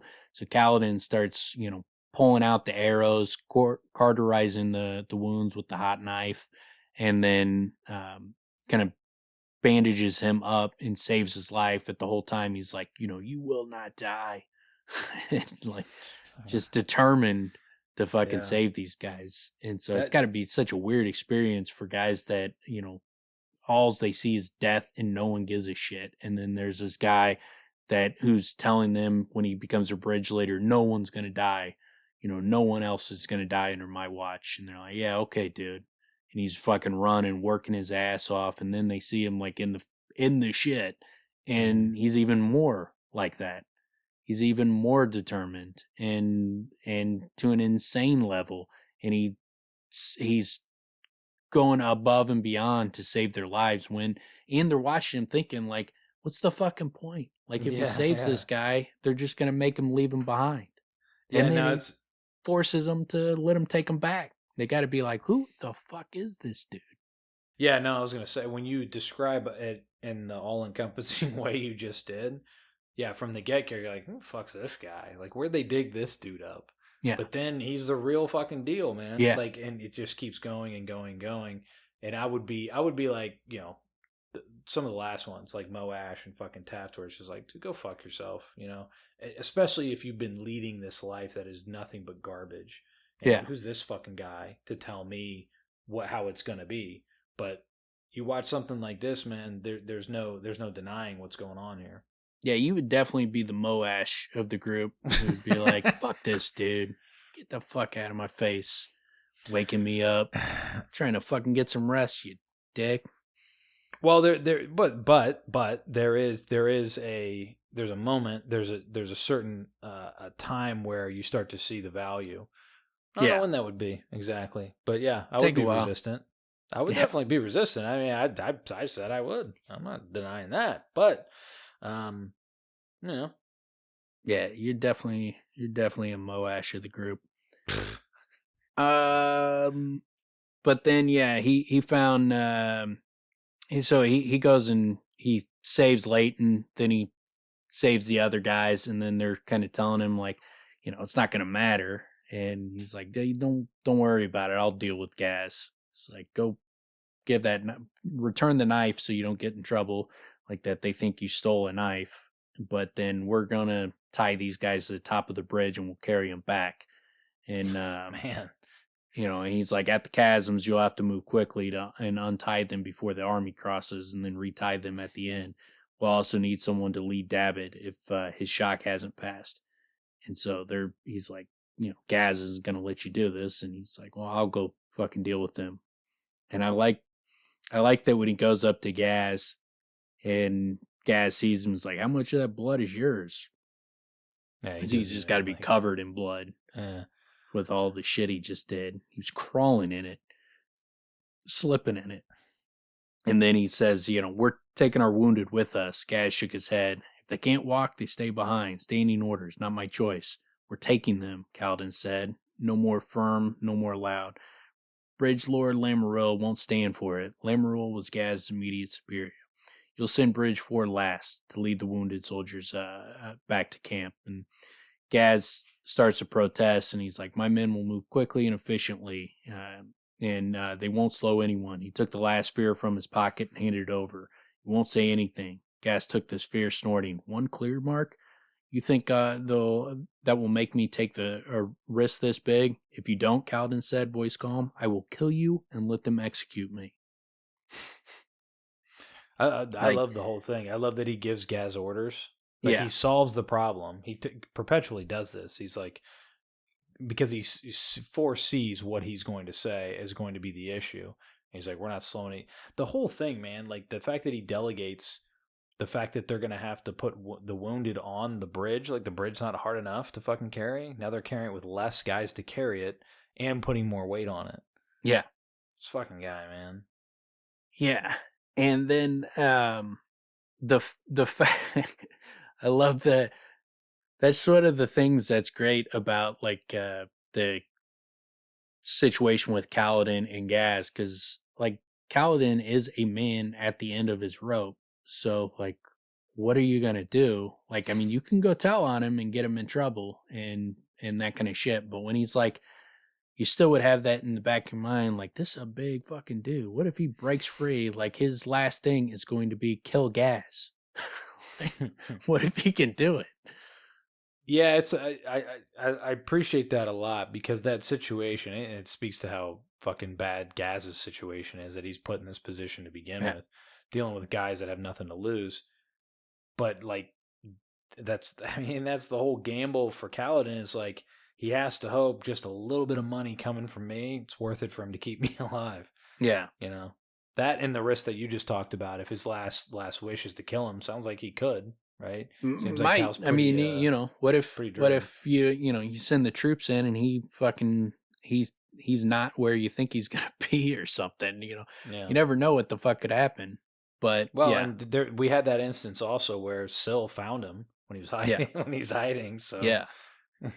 So you never know what would happen. And so, but the big thing that's holding him back is we find out Gaz was a major fucking gambling addict, and he had major debt that he had to pay back. And so that just that little bit of money that Kaladin was giving him was keeping him afloat. And we do get, actually there were two things, pretty cool images where Gaz is like, oh, you'd never, after he threatens to kill him. Kaladin took a single step forward. He must have looked a dreadful sight, covered in blood. Gaz paled. Then he cursed, holding up the dark sphere. And then we get that, and a dun sphere at that. Yeah. Yeah, we see that's another clear indication that, that's they make a specific point of that sphere Mm-hmm. was infused just a Mm-hmm. little bit ago, and now it's done. So clearly, with the when you see that that's why Well, the I was fact that able he to, had one, right? So he yeah, had one left. So yeah. like I knew it was like a Stormlight, that he was sucking in Stormlight, like Zeth, because like I went through this from chapter 1 through the like first probably 25 chapters in the same day. So this Mm-hmm. was all happening within hours of each other for me. So this wasn't like it wasn't didn't have enough time to forget what happened with Zeth by the time I got to this point. Like it was still at the forefront of my mind of how crazy the magic was in the world. Yeah, that's huge too, because he gives you so much early on, and that's the thing that's so interesting too, because you don't know this. As far as you know, everyone does this. Yeah. Although it does kind of show that he's exceptional, but the fact that he's doing it, you don't know. I mean, it's a whole new world. It's a new book, new world. I don't know what the fuck people do, right? Yeah. So the fact that he's doing all of it and the way he's doing it, it's really it just catches your attention from every angle. It's really impressive and engaging. And then to see it sort of layered through that it is exceptional, but it's accessible because we know someone's done it, right? So then it kind of weaves through, and then you get Shallan and that evolution and everything that goes with that. Yeah, it's pretty great. I mean, and then on the fact that Kaladin doesn't know what he's doing. Right? Yeah. He's doing this shit based off of raw emotion and raw just survival instinct or And, survival, and just beyond just grasping like for. the what makes Kaladin such a badass character is not so much like the powers. Those are cool. Those are cool aspects of it. Like, it's like seeing like the Matrix, the fighting, stuff Mm-hmm. is cool to see, but that's not what makes the Matrix great. It's all the other things. And like same with Kaladin. Like the things that make this chapter great is that aspect of when he decides he's going to continue to live and he's going to live for these people, you see how selfless he is and you see how Mm-hmm. determined he is. And even though they're completely dismissing him, ignoring him, they won't listen, he just keeps fighting and keeps pushing forward. And he's like that, immovable object, he just keeps coming. He just keeps coming forward, and eventually they just bear down at this guy. They're just like, fuck, man, he is for real. This dude Mm-hmm. is legit. And they all just kind of bow down and get in line, but it's because he earns it. He keeps pushing forward and keeps saving them and keeps doing things for them, keeps being selfless, and he earns their respect. Well, and that's again one of the crazy things you were talking about earlier. Who is this guy? Why is he in this position? Especially someone with these types of capabilities. He's on the lowest rung of the ladder. Yeah. Who's fucking up here? Like, who doesn't know his abilities? Apparently, none of them do. Even he doesn't really know. Yeah, well, I mean, the fact he's on a bridge crew is ridiculous because he's a great soldier and surgeon. That is a guy you have on the field and a commander And a leader. Yeah, I was gonna say, yeah. So Yeah, he's he's completely massive capabilities. misused. It's a huge wasted resource. But yeah, you put him in this situation, he completely he wrecks Sadius's bridge crews. This is like you don't want this guy on a bridge crew for another reason too, is because he's gonna fucking change everything. So there is an interesting aspect that I know I've read more about it with the Parshendi, how they honor their dead, like they don't touch the bodies, that whole thing, which Kaladin ends up using against them. But when they talk about it here, they talk about how the Alethi, they come back, they burn the bodies so they can, the best would fight in the Herald's army, right? So there's like this whole honor code thing there. But the Parshendi leave the dead. I thought it was kind of interesting that they leave them, yet they honor them. You know what I mean? So it's almost like Well, for the that's Parshendi, they're part of the land. well, like the Parshendi, like they get mad because he desecrates the body, that he touches the dead, he moves the dead. So that's obviously the Alethi's thing is you got to burn the dead, and theirs is you don't touch the dead. So I don't, it's a clear distinction between their cultures and what they do with the dead, and for them it's you don't touch them, you don't move them, you don't touch them. That's what I mean. I mean, just in terms of, I mean, as far as what I've come across, there's all these different ways that different cultures honor their dead, right? There's Native Americans that would put them in the highest tree. There's, the Norse that would put them on a boat and then shoot it with an arrow, whatever. There's, people bury their dead. And if you don't bury it, it's very much dishonorable to the dead. Yet for them, it's where they died, leave them in that position right there, don't touch them. It's kind of it's an interesting difference because I haven't come across that. Yeah, I So it stands out to me. I want that, like, my body to be put on a recliner in your living room and just to be left in a recliner. Like, put like a beer in my hand and make it look like I'm watching TV with you guys. And I just want that to be your lives for the rest of your life. Eyes wide open. Yeah. No embalming or anything like that. Oh God, dude, that's so not stuffed. Just let nature decaying. take its course. Yeah, but propped up in a room inside a house. Yeah, that you guys gotta sit with when you watch TV. Jesus, like, I want it prominently displayed. That's so disturbing. And I will be very angry in the afterlife, and I will haunt you if you do not honor my wishes. Oh my God.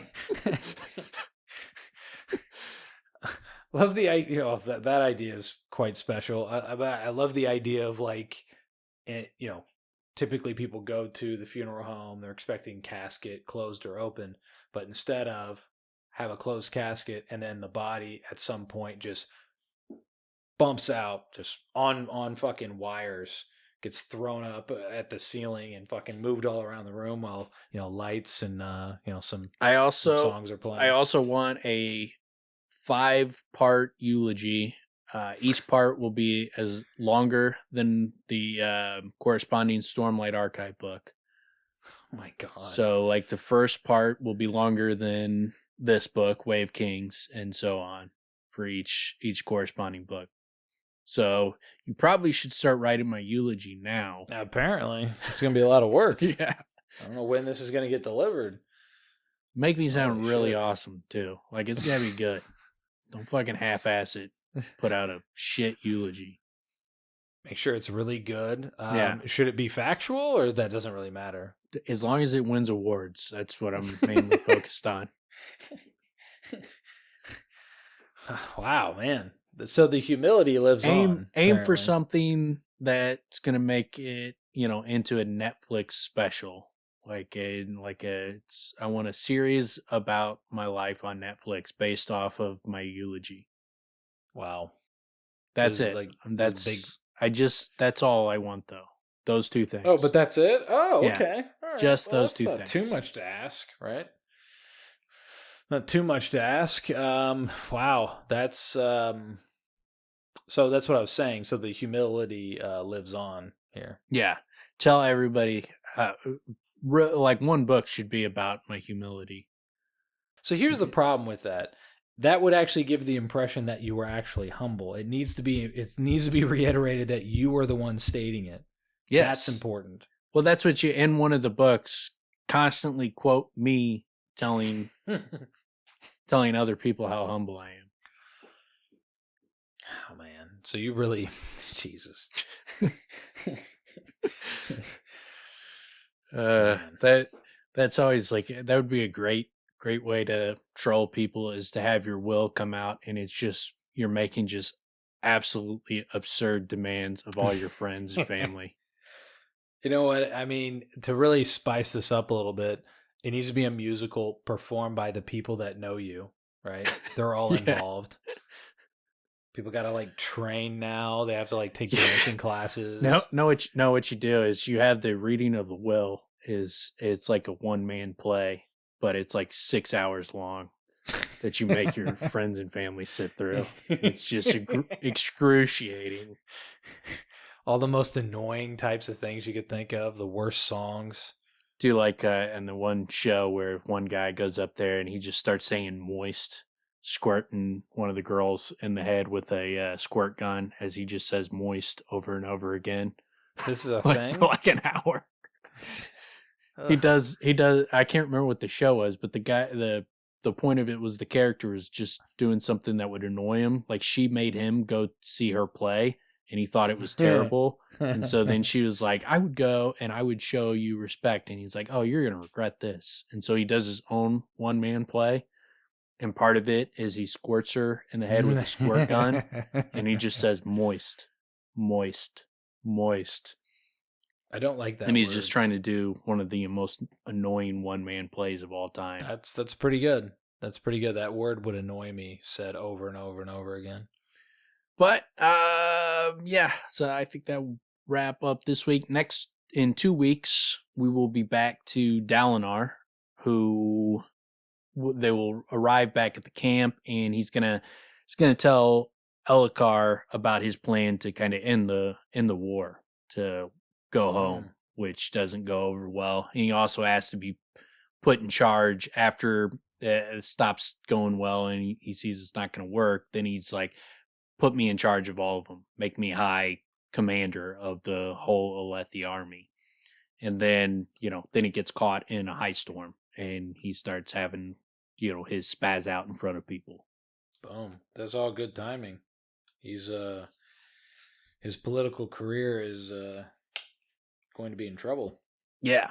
Yeah, definitely, confirms all the rumors about him for everybody, which is not ideal for him in this society. I have a feeling it'll be okay. He's got that boxy, he's got that cigarette box body with those broad shoulders. He'll be able to handle it. Yeah. He'll be fine. But that will wrap it up this week. We will be back in 2 weeks. So peace out. Yep.